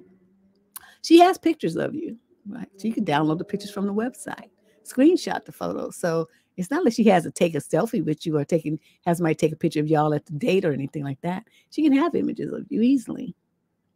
And I would use them all over the web. And you can't say a slander because it would be true, because that is what you did. See, slander and libel is only possible when people are making up stuff. It's not true.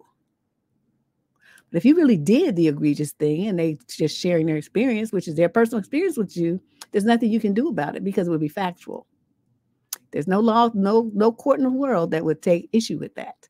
because you did that thing to that girl. She's talking about from her perspective, what happened to her and how she felt about it. She can say that anywhere she wants to, and there's no law against it. So, sir, you would just be up shit creek. That's basically what would happen to you trying to save $25. I wish you good luck with this way of thinking. I suggest you modify your dating profile, your dating program, because this is some trash. Yeah. You're thinking that, because it didn't go well, because she didn't meet his standards. She didn't do enough circus tricks. She didn't smile enough at me. I'm not paying.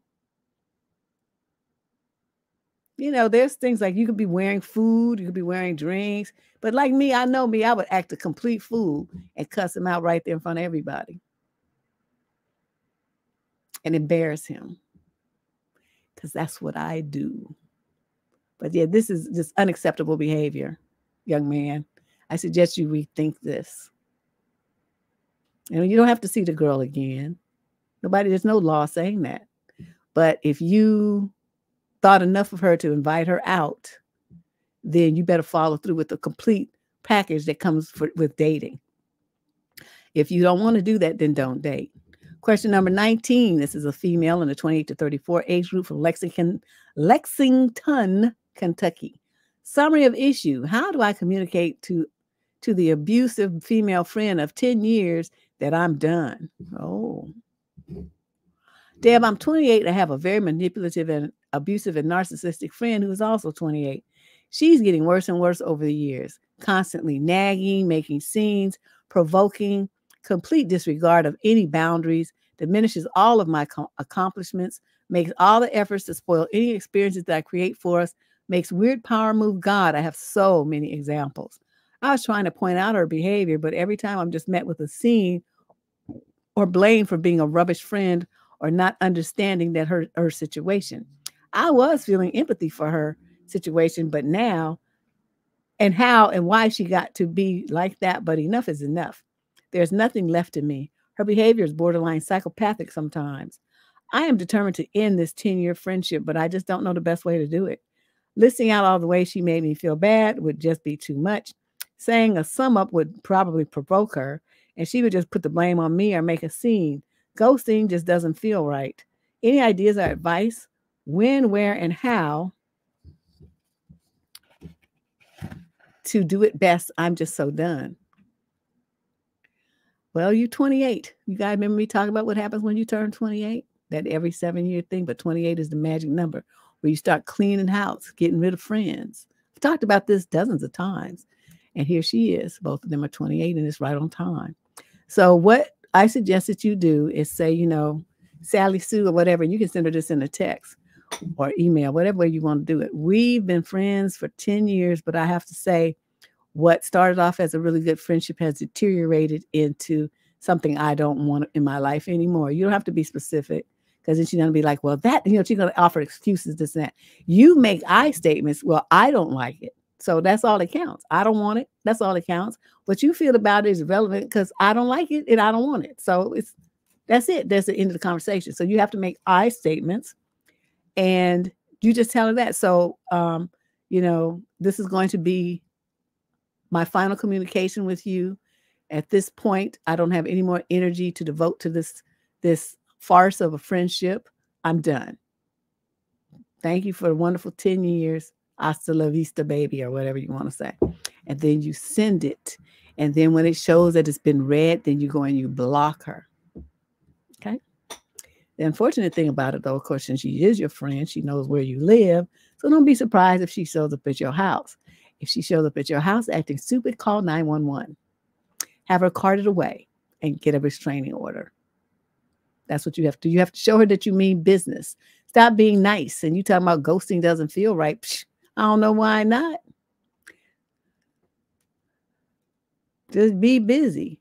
Or you don't want to, that's a good way to do it. Just kind of start weaning her off, you know what I mean? Then send your note.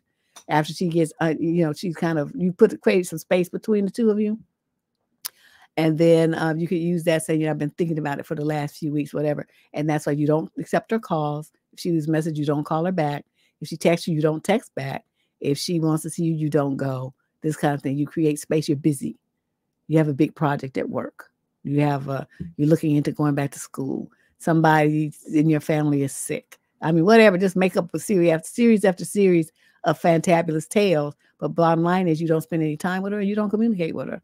And then at the end of that, like, 2 or 3 weeks, then you send her that text I'm talking about, and then you're done. Question number 20. This is a female in the 20 to 34 age group from Durham, North Carolina. Summary of issue. What does it mean when a guy that you've been seeing for a few weeks says he has a fear of commitment, wants to meet more people, but wants to see where things go with us, which is super disappointed, and is super disappointed that I'm ending things? Well, yeah, because he wanted you to be in his stable of ponies, so he could just walk up and down the road and pick one for that night, and then you deuced out.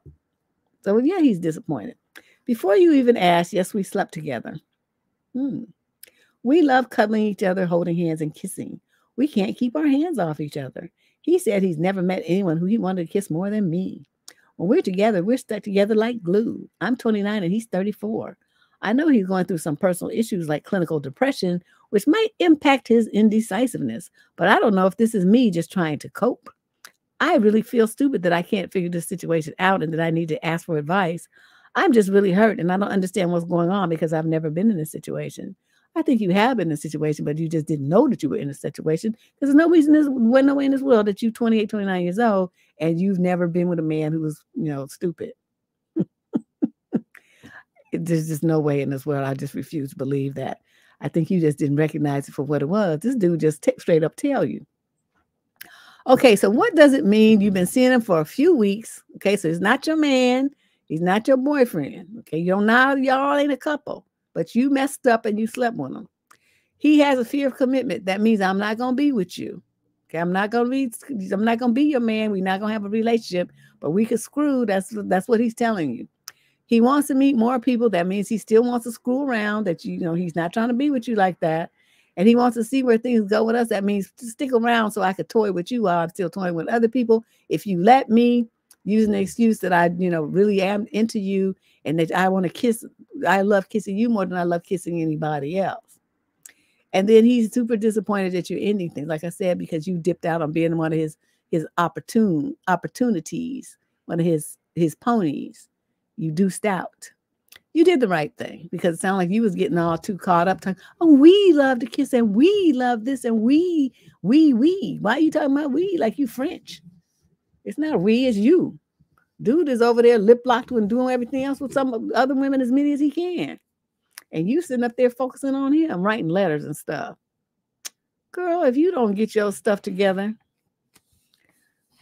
you say you feel stupid, you should. You're almost 30 years old and you don't know this game.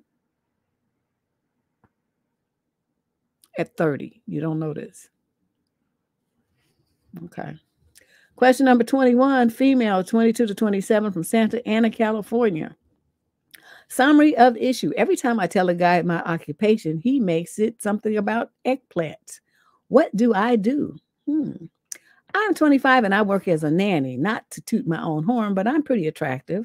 Whether I'm out with friends and meet a guy or on a dating app, every time without fail, when I tell them that I'm a nanny, they automatically make a sexual remark. It's come to be my nanny. I have a few things you can take care of. The dad must love having you around, getting to see your sexy butt every day.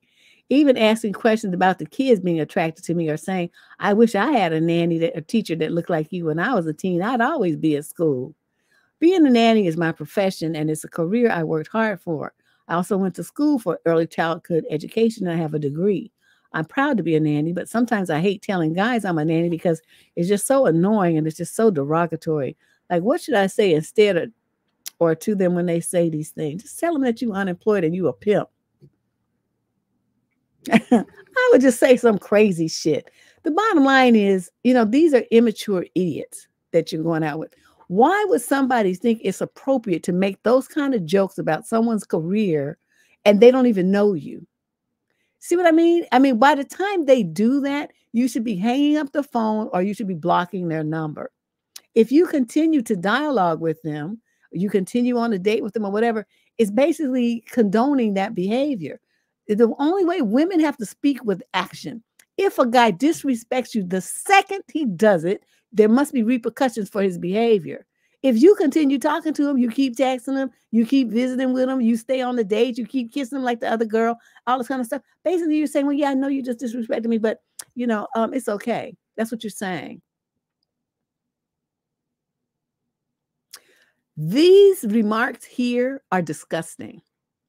These men are super low value men, and they are no one that you should ever spend another second of your time on. Young lady, get it together. This message here is telling you all you need to know about these men, that they think this kind of stuff is appropriate behavior. What are they, like 5 in the mind?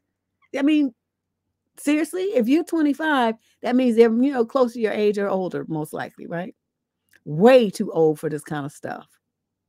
Just stupid. So, they're going to act stupid. You just make up anything. That's what I used to do. I tell dudes be like, well, what do you do? Oh, I'm a pimp. I'm not telling them what I do. Because then when you tell them, a lot of them, they start calculating what it means, how much money you make. So I'm working as a paralegal, making bank. Like I said, making like $70,000, $80,000 way back then in the day. So, I mean, I don't know what that would be equivalent to now if I had to stay with it. But, they know that you make a lot of money when you work in law firms, right? So I'm sitting there and I would just say, I'm in a club. You need to know where I work and what I do. It's none of your damn business. So I would just tell them that. It's like, oh, I'm a pimp. You want to be one of my ponies?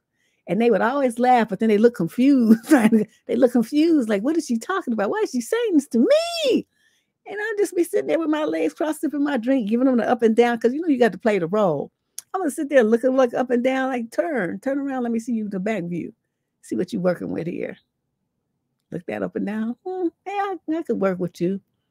Well, and a couple of dudes was just fascinating. This one dude, he told his friend that I was a pimp, and I made up this whole story about having all these, because I don't know, something's wrong with me. But I made up this whole story about how I had all these clients, these wealthy white women that lived out in, the suburbs and stuff, and how they all wanted to have a young black man. Honey, he had lined up some of his friends and telling them that they was going to make some money. And I got caught in my lie. It was hilarious. But, I had to play it all to the end. I finally told them, I said, no, y'all is too hood. I need some young black men they look nice, but, like college educated, and they converse with them and know about wine and stuff like that. I mean, you guys look good, but, why don't you guys take some classes and learn something about these kind of things, like how to play golf or tennis or something like that, because this is the kind of stuff these women are into, and they would want you to come with them, and you have to be able to carry the conversation and stuff, and then they dropped it. So, I had to turn it around back so to make it be something so it was their fault, not mine. It was hilarious, I'm telling you. Yeah, just be great. Just say anything. I mean, the most bottom line is, you want to be telling them the truth and being all honest and stuff. Why? You don't know these clowns from a hole in the ground. Especially, when you're working with kids, you got to really be careful about that, because a lot of these people would seek out somebody like you so they could be around them kids. You feel me? Be careful. So if I were you, I would not tell people what I do like that. I would, think of it as a way to protect the children from possible predators that would want to just be around you so they could get to them kids. Okay. So just think about what you can make up and say that you are, something that you know something about. You work in a museum. I mean, you're an starving artist and you need a sponsor. I mean, whatever you want, just make up something. But don't tell them that you're a nanny around and protecting little kids. Don't do that. Question number 22, female 22 to 27 from Edmonton, Canada. Summary of issue. I met a man who is 10 years older than me. I'm 22. He's 31. And I don't know if it's weird to pursue anything or not, which is making me hold back in the talking phase. Would it be weird to have a relationship with him? It would be a gross error in judgment. Now, 9 years is 9 years age difference. If you were, say, 30 and he's 39, that's okay. You 29, he's, 38, that's might be okay too. But you 22, you're just barely out your teens. And he's already in his 30s, no. No. You have a lot of maturing and growing to do and a lot of life experiences to have. And he's too old for you. Okay. Now let's see what you got to say about it though. But anyway, that's the answer to that question that you asked. So last weekend I met an older guy through mutual friends. At first I thought he was just being friendly and making conversation because I didn't know a lot of people there. But then he was asking for my number and putting his arm around me, which I was fine with. Why? Why would you be in a party environment and let some complete stranger stake a claim on you like that? By putting his arm around you, he's telling all the other single men there that he got you. That's what that is. It's a signal of ownership.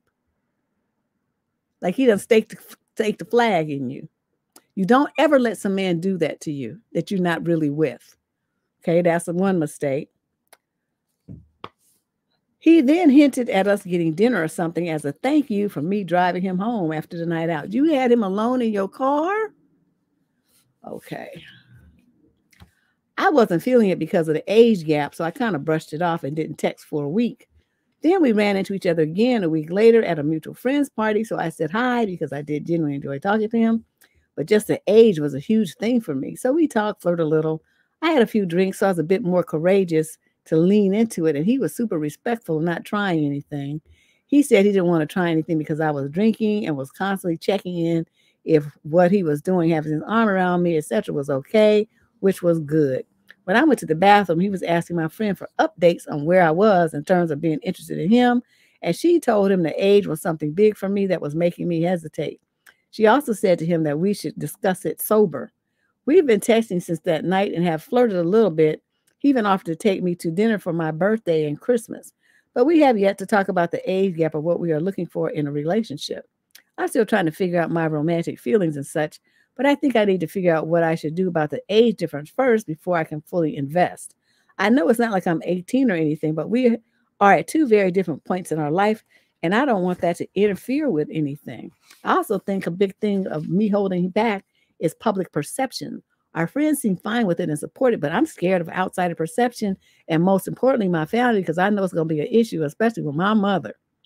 I'm just very conflicted on everything. And once I figure out the age issue, then I feel like I can fully invest and figure out where I'm standing romantically with him. Should I still pursue this? Is this an age gap too big for someone my age? Yes. And a 31-year-old man is looking at you because you didn't put up any boundaries at all to him staking that claim. So you didn't even know what's going on. You don't even know the game. You are way too much of a noob to be dealing with somebody in their 30s. Now, if you was like a hood rat 22-year-old and knew game and stuff and politely took his arm and flung it off of you and said, don't be trying no game here. I'm single here and so are you. I'm on the lookout. I mean, it's nice that you into me or you like what you see or whatever, but I'm not with you. So you're not going to put your arm around me. Step off, homie. See, that's how the hood rat girl would do it, but you didn't do that. So he knows you dumb. And so he knows he can run all kind of game on you because you one of them new in the mind kind of 22-year-olds. You're not a street smart 22-year-old.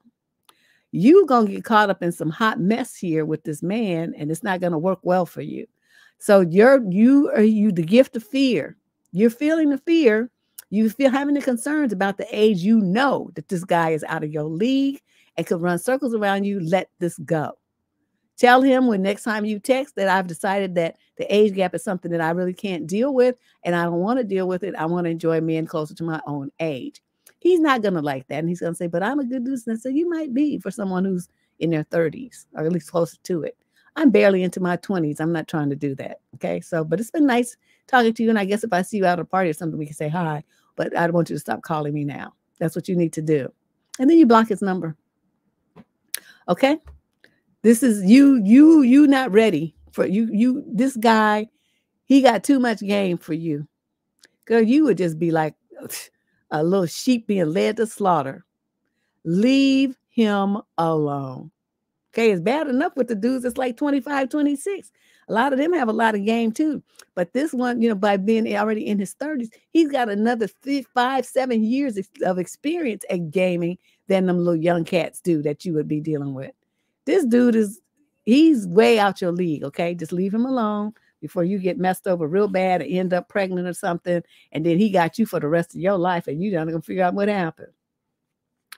Stop it. Your mother's right. Think about your mother's disapproval and use that as the reason. Like, I know my mother would go crazy, so this ain't going to happen. Use your mom as an excuse if you want to. Okay, wait a minute. Where did I leave out? Oh, yeah. Okay. Question 23 of 28. So we're winding down here. Thanks, everybody, for coming. If you want to submit a letter for the next or an upcoming show, look at this description or scrolling across the screen at the bottom. Those are instructions for how to submit a letter to the channel. And then you just make that happen, okay? Debsterism.com is where you submit your letter. All right, let me get this going here. Don't worry about it. We already got it. We already on it. I just happened to look up and see it. Question number 23. So this is a female, 28 to 34 from Manchester, England. Summary of issue. Guy I met claims that he wants to take me out, but he never solidified a plan to go anywhere. However, he continued to text me every single day. Oh, he's trying to date my text. Okay. I'm in my late 20s, and I met a guy who's in his mid-30s at a bar about a week ago. He seemed exactly like what I'm looking for in terms of personality, vibe, and appearance. He's super lovely, and polite, but also very laid back and a bit mysterious. He's a bit aloof, I guess you could say. When he met me at the bar, he mentioned that he would like to take me out, quote, sometime. The next day, he said he wanted to set up a date. I gave him some days that I was free, but then he was back at work and busy, but still texting. His texts are a bit short, but I have experimented with letting the conversation die, and he continues to reinitiate it and keep asking how I am. I have a feeling it's just his texting style. I'm a bit confused and unsure because he never brought up the date again, even when I asked about his plans this week, and he doesn't seem to be all that busy. Yet every day, sure enough, he texts again asking how I am. I really had a good feeling about this guy, but is he not interested? Do I have to straight up tell him I would really like to see him again, or is that too much? He just texted me again, asking about my day, and I don't know how to proceed. I don't want to let it fizzle out, but maybe he's not really caring all that much either. Let what fizzle out? You have some clown asking you how you doing every day like a robot. That's nothing. Let it fizzle out. Are you delirious? You ain't going on no dates with him, and he's not your man. I mean, he's so far from being any romantic partner, I don't even know what to tell you. Girl, you on some delusional nonsense right now. What you do is you go on your phone and you know what his number is and you block it. That would be the smartest thing that you could do. We don't know if he's single or what. The bottom line is I don't care what he might be. That's irrelevant. What we talk about is how she's being treated. Remember, if he's not giving you the relationship that you want, you leave him alone. So all this conjecture about what he might be and stuff is irrelevant. It doesn't matter. He could be from Mars. I don't care what he is. The point is he's not giving her the relationship that she wants. She's the one who wrote the letter, and all we worried about is what she needs to do to protect herself or to make a smart choice. And so in this situation, like I said, I don't go into conjecture land about what maybe might because it doesn't matter. I don't care what he is. He could be 100% single. He could be dating 50 women at the same time. He could be in a poly relationship. He could be gay. It doesn't matter what he is. What matters is that he's not giving her what she needs. Therefore, he's got to go. That's it. And that's all. Okay. So you block his number and then you just don't worry about it. And you can't be making judgments about something being good for you and you met him in a bar. You see him for what, 45 minutes, an hour or something? You can't have no decent conversation because loud music and loud people that are drunk. So I'm trying to figure out what you're basing all of this wonderfulness assessment of this clown on, really. I think you're doing too much. I had a good feeling about this guy. Question number 24, male, 28 to 34 from Portland, Oregon, female, 28 to 34.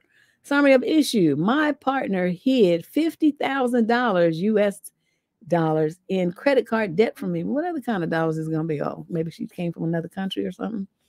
Last week, I found out that my legal domestic partner and girlfriend, she's 28, was hiding a large amount of credit card debt from me. She estimates it as somewhere between $30,000 and $50,000. So in my head right now, I'm thinking of it in the middle as $40,000 in debt. Wow. I found out from opening some mail that looked important because she's away from home for work. I saw it was a credit card statement for a $14,000 balance with over $2,000 paid in interest this year alone. I had no idea about this, so I called her and asked for more information. At first, she said that she felt like I violated her privacy, but eventually told me what the debt was. It's not like she uses money on consumer crap, at least as far as I know. She started a small business and ended up needing more financing and did so through credit cards. Some of the decisions she made were questionable, but I also have to find out more about where her personal spending money went. I feel incredibly betrayed. I can't believe I was so stupid I didn't notice.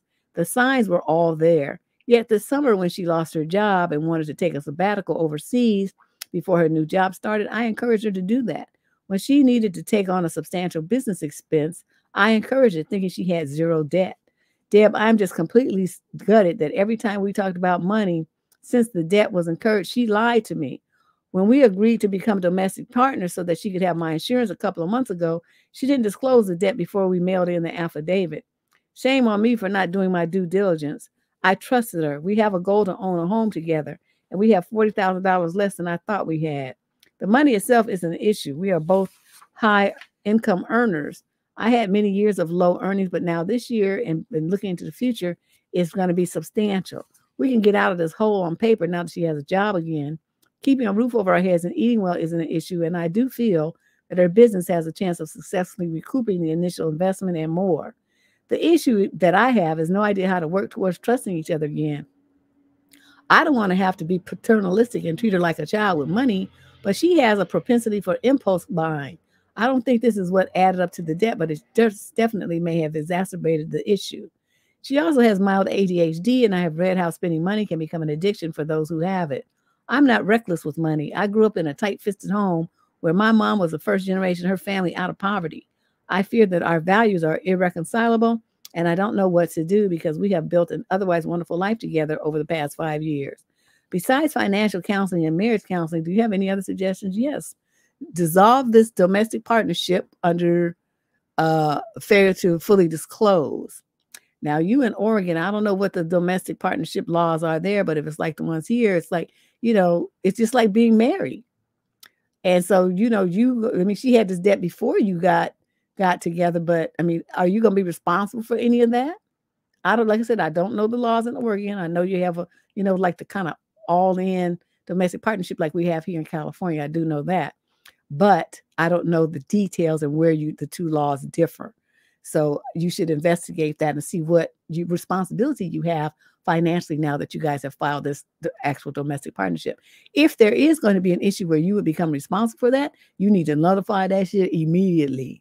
And then they're going to say, well, why? You're going to say, because fraud. She purposely, intentionally hid this from me to put me in a position where I would be responsible for help, to help me pay for this. And I'm not going to do that. So you can, get it annulled or whatever. But if it's not, and it's not going to be causing you any problem, then you can continue there. You say you don't want to be paternalistic about it, but I would do this. I would sit down with her and say, okay, what is your plan for reversing this situation? Let me understand what it is that you plan to do and how you plan to do it. And listen to her and see what she says. And then say, well, do you need me to manage your money for you for a while to make sure that you stay on track? Are you good handling it yourself?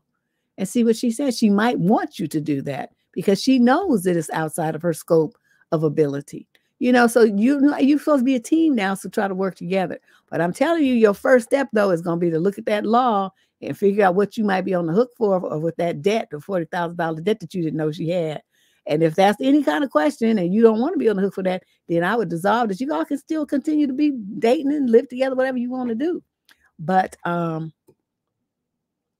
you wouldn't be legally on the hook for it. There's the difference. So think about that.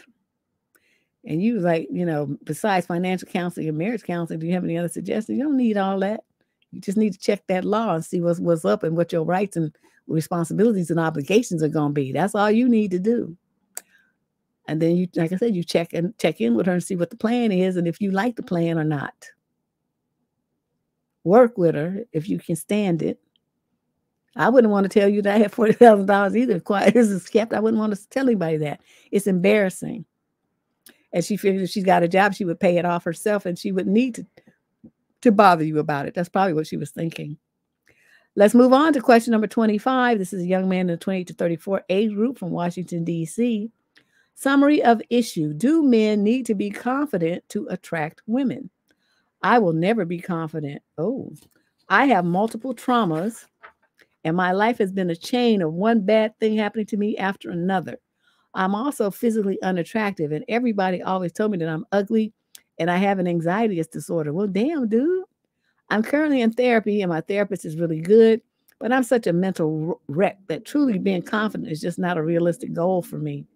Of course, I can improve my situation so that I'm not as insecure as I currently am, but my issues are just so extreme that I will never be confident the same way normal people are. And if confidence is such an important factor for women, then I think I generally can give up on relationships. What do you think? I think that you're going to be as good as you think you are. You know what? We have this very weird way of making whatever way we think become our reality. So you think you ugly and unattractive, well, you're going to be. You think that you're anxious and you are a mental wreck. That's what's going to happen. And you think that you don't have confidence and that you're never going to be able to get a girl. Well, you're going to make that happen. You're going to, because whatever we think about ourselves becomes a self-fulfilling prophecy. If you think you're the shit, then you're going to become the shit in other people's eyes as well as in your own. If you think that you're garbage, well, then you're going to be garbage in your eyes and as well as in everyone else's. Because after all, we look at you and whatever opinion you have of yourself, you know yourself better than I do. So if you think that you're garbage, it must be true. You see how that goes? Whatever you think of yourself is what you project to the world, and therefore other people are going to believe what you project. So either you can project confidence and security and success and all knowledge and all those kind of things, or you can project desperation, loneliness, confusion, thirst, mental illness, and all kind of other stuff. It's just a matter of what you want to project to the world. You make that decision. Now, no matter what you look like, because, it's a lot of men that really not that cute, but you go to a barber and get yourself a nice cut that's attractive. Do you need to grow a beard? If you have a beard, do you need to cut it off? Think about the options here that you can change your appearance. Do you need to exercise? Do you need to get some muscles to cut up some of that blubber that's on you? What's going on here? Are you too skinny? Do you need to eat more and gain some weight? You can go to the park and exercise for free. You don't have them little courses. You can do push-ups. You put your feet on the bench and you do the push-ups where your head is down. You hang up on the bars and you hang up and you do pull-ups. That'll work your back and muscles and your chest muscles. You can hang on that bar and you lift your legs up and you do ab work like that, right? You hanging on the bar. Your legs are lifting up and down. You bend your knees and you lift them up and down. You can do lunges. You can do walking lunges. You can jog. There's all kinds of things that you can do. Just body weight exercise, what they call skaters, where you go, you lunge one side, you touch, you lunge the other side, you touch, and you're doing it fast. So you're working all the muscles of your legs and stuff. You can do jump squats. All of these things are just body weight exercises. You don't need to join a gym to do this. You don't need any weight. All of those things are great to start a great fitness routine to get yourself in shape and lose some body fat. So, in addition to what you're working on with your therapist, exercise helps increase endorphins, which make you feel better and increases your mood and makes you less depressed. So think about what I just said and what you can do to improve your visual presentation. And sometimes when you look in the mirror and you look better, that helps elevate your ability to feel confident in yourself as well. So this letter is one of them woe is me kind of little Eeyore looking kind of things. Dude, you need to do better. Okay. You can't treat yourself like this. Honey. Yeah, because I've seen some dudes that they are just hurt. They are hurt in the mug, but they have something, they could have like really beautiful skin, fantabulous eyes, a great smile. Every man has some trait about him that's attractive to women. All you have to do is figure out what you offer. Sometimes like guys, like I've met this guy, I think he's Latino, and he has this like thick, long, wavy hair, and he had it in this ponytail, and he had the edges like, like cut real low, like here. And so if he wanted to, he could just have it hanging down, or he could pull it up into a ponytail, probably put it in a man bun or whatever. But his hair was gorgeous. Dude was big. He was a big boy, but his hair was just fabulous. I was so jealous. I was like, my God, why do you have that hair and I don't? And he was just laughing, but he was a big dude, but he was cute. He had dimples and everything. I'm looking at him like, if he lost about 150 pounds, he'd be fine as hell. But, I could have offered to be his personal trainer, but I didn't really want to. I'm a bum these days. I'm lazy. But yeah, he was cute. I was like, oh my, what's going on here? So, that could be you, dude. Let's move on. Question number 26. This is a young lady in the 28 to 34 age group from Memphis. Summary of issue. Is this love bombing? So I started talking with a guy on December 5th. Oh, she's so specific. From a swipey thing. My birthday is the 8th, and I turned 29, same age as him. I didn't tell him at first because it's so early into us talking. I didn't want him to think I just want him to give me something or anything like that. He did sing happy birthday, which was sweet. Our first date was on the 9th, just dinner and walking around. We talked for 3 hours and held hands. He also touched me throughout the night. I didn't mind, but I told him prior to the date that I'm shy, so eye contact would be kind of hard for me. He also kept saying throughout the night that I don't have to be shy. When we got home, we messaged each other saying how much we enjoyed the date, etc. Well, last night he called me baby at the end of the call. He said he misses my voice and stuff. Also wants me to spend Christmas with him. I should add that his family's in Maryland, so I know that he's lonely. But I'm not super experienced dating, so being called baby after a week and being away from my family for Christmas to be with him is a bit much for me. I did enjoy the date and his company, but I'm also very independent after being single for so long. And it was literally just one date. He's very respectful and kind. Talking to him is easy. I'm just not sure how to tell him this or if I even should. Tell him what? I mean, I'm confused. Let me go back. She just was talking all kind of stuff. Hold on a second. I just lost. Usually I could keep up, but okay, December 5th, December 8th. And he's talking for 3 hours and held hands. And so he did a message that's how much you enjoyed the day. He calls you baby. He said he misses your voice. He wants you to spend Christmas with him. His family's in Maryland. Well, I don't know how you feel. I mean, if you want to continue seeing him, why can't you take him home to your family for Christmas with you? You ask him first if that's okay. But I mean, that's one option. But you definitely tell him that I'm not going to miss Christmas with my family to be with you, but you can come with me if you want to. I asked my mother and them if it's okay. Well, maybe you should ask them first, yeah, before you even make that suggestion. But girl, it's like right around the corner, so you better do something quick. Or you just tell them, I enjoyed the day, but that's a little much for me. I think I'll see you after the holiday. How about that? We'll talk when I get back from my family's house or something like that.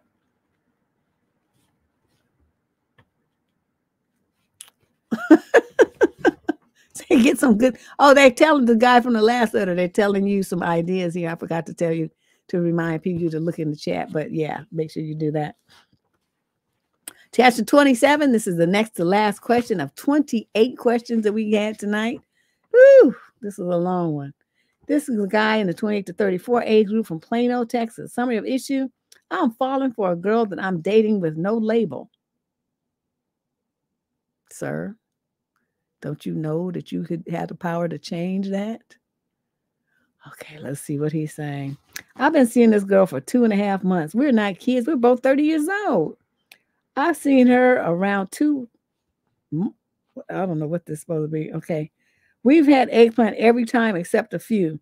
From the very beginning, I felt pretty great about her, and she would tell me how comfortable she is with me and how much she likes me. The physical intimacy is probably the best I've ever had. Well, okay. About a month in, I brought up being exclusive and deleting the apps, and she shut it down. At the time, I was about a couple of months out of a 2-year relationship, and she'd been separated from her husband for about a year. Separated. She's not divorced? This was her reason for not. But I told her I'm not seeing anyone else, and she said she isn't either. I felt rejected, but we continue to see each other. But lately, I've been having bad anxiety about the whole thing. I've pretty much fallen for her. I feel like she doesn't say all the sweet things she did earlier on. She still texts every day, and if I don't respond in a timely manner, she'll call me. I really don't believe she's seeing anyone due to her schedule, but who knows? I'm afraid to bring it up again. What is this with these guys who are afraid to ask for what they want? I wish she would just tell me that she wants that. Part of me thinks I should just tell her how I feel and I don't want a casual relationship with her, but I'm afraid of what she will say. If she didn't reciprocate my feelings, I would need to cut things off with her. The other part of me thinks it might be smarter to just keep doing what we're doing and just let things develop for her slowly. What approach do you suggest I take? This depends on you. You the one getting anxiety.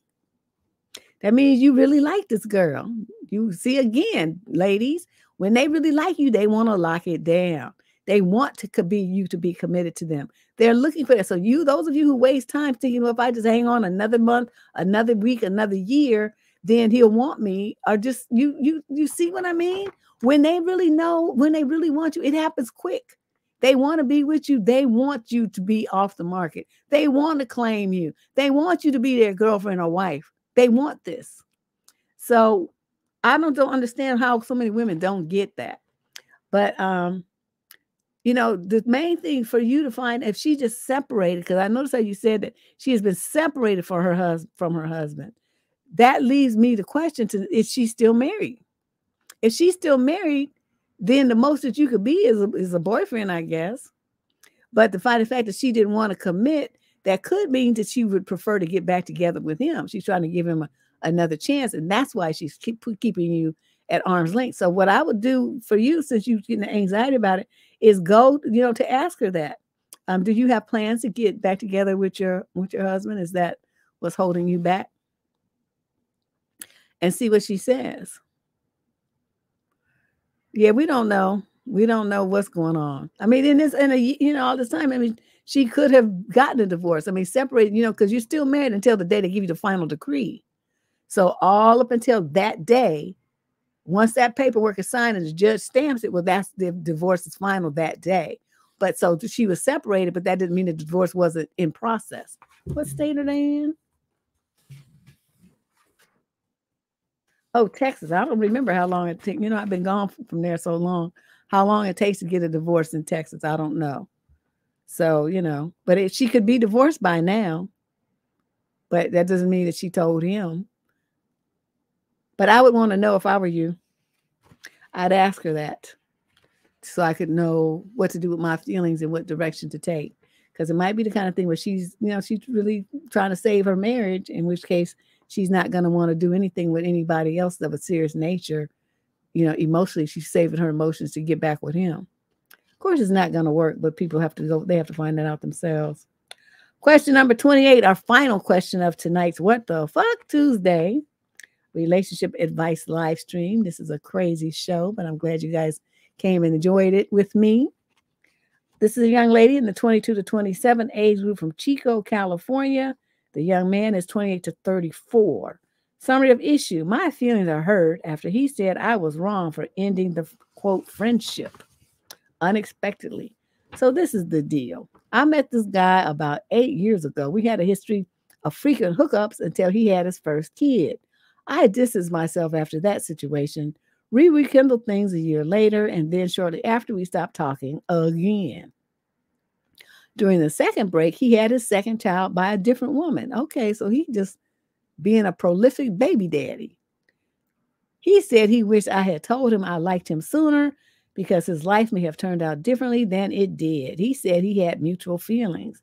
We started talking again, our third try, about 7 months ago. I started hanging out with him during the 5th month. I spent a lot of money on food, dates. Oh, here we go. And I've even given him thousands of dollars. Wow. That thing. It must be on him. He got the magic stick to be giving up all of that. He now says he just wants a friend. I've been staying weeks at his house, cooking and hooking up. He tried to say he's been a good friend to me and that I'm wrong for walking away. He also feels like I talked to other men and I told him that we weren't dating, so I wouldn't be wrong if that was the case. Okay, so what's the question? You feeling bad because he was mad because you left the situation where you was being his sugar mama and his mommy, cooking and cleaning? He just wants to be friends? I hope you handled your business when you was giving him this money, like made him sign some kind of legal document, promissory note or something. Did you? Or you just gave him the money? Just pulled it out the ATM and just gave it to him. Did you at least have him sign the ATM withdrawal receipt? I will pay you back and by such and such a date, and sign his name and date it. Did you do that? Just gave him the money. Okay, if you just gave him the money, I'm going to tell you this, you just out some money. He's not going to pay you back. And that's your valuable lesson here. I'm not sure what's going on with you and why you think cycling back to a loser, because that's what men who just go around breeding miscellaneous stray babies with miscellaneous straight women are, losers. And then you're going to be giving them all this money and stuff. I mean, just think what you could have done with that money if you invested it in a Roth IRA or something. Why would you give your money to a nignog? What's going on with you? He's a dust bunny, a dust mite, useless, trash, a hobo type of dude, just going from woman to woman like that. And you know he's not really wrapped too tight as he's like breeding babies like that in this day and age with all these different birth control options. So I'm not sure what it is that you want me to do. I mean, you did the right thing to leave him alone. Hopefully you don't go back for round 4. That's my concern, because you just seem to be stuck on this hamster wheel where you just want to just be doing stupid stuff with stupid people. Oh, we're here again on Tuesday, but we're also here this Thursday. This is going to be our show on Thursday evening at 6 p.m. Pacific time.